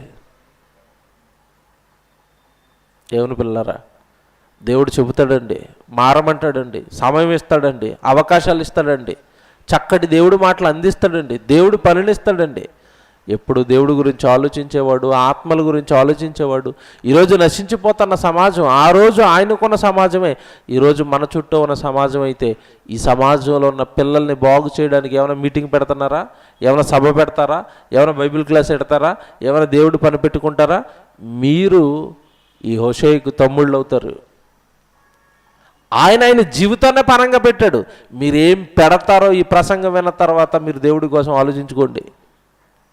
నేను డిసైడ్ అయిపోతానన్నా ఈ పనికి నేను దేవుడి కోసం, ఇక ఎన్ని కష్టాలు వచ్చినా, ఏ కన్నీళ్ళు వచ్చినా దేవుడికి ఇచ్చిన మాట మీద నిలబడిపోతాను అని మీరు నిర్ణయించుకోండి. మీకు ఏ వెసులుబాటు ఉంటే, ఎలా దేవుడి కొరకు పని చేయగలుగుతానంటే ఆ దేవుడి పనికి సిద్ధపడిపోండి.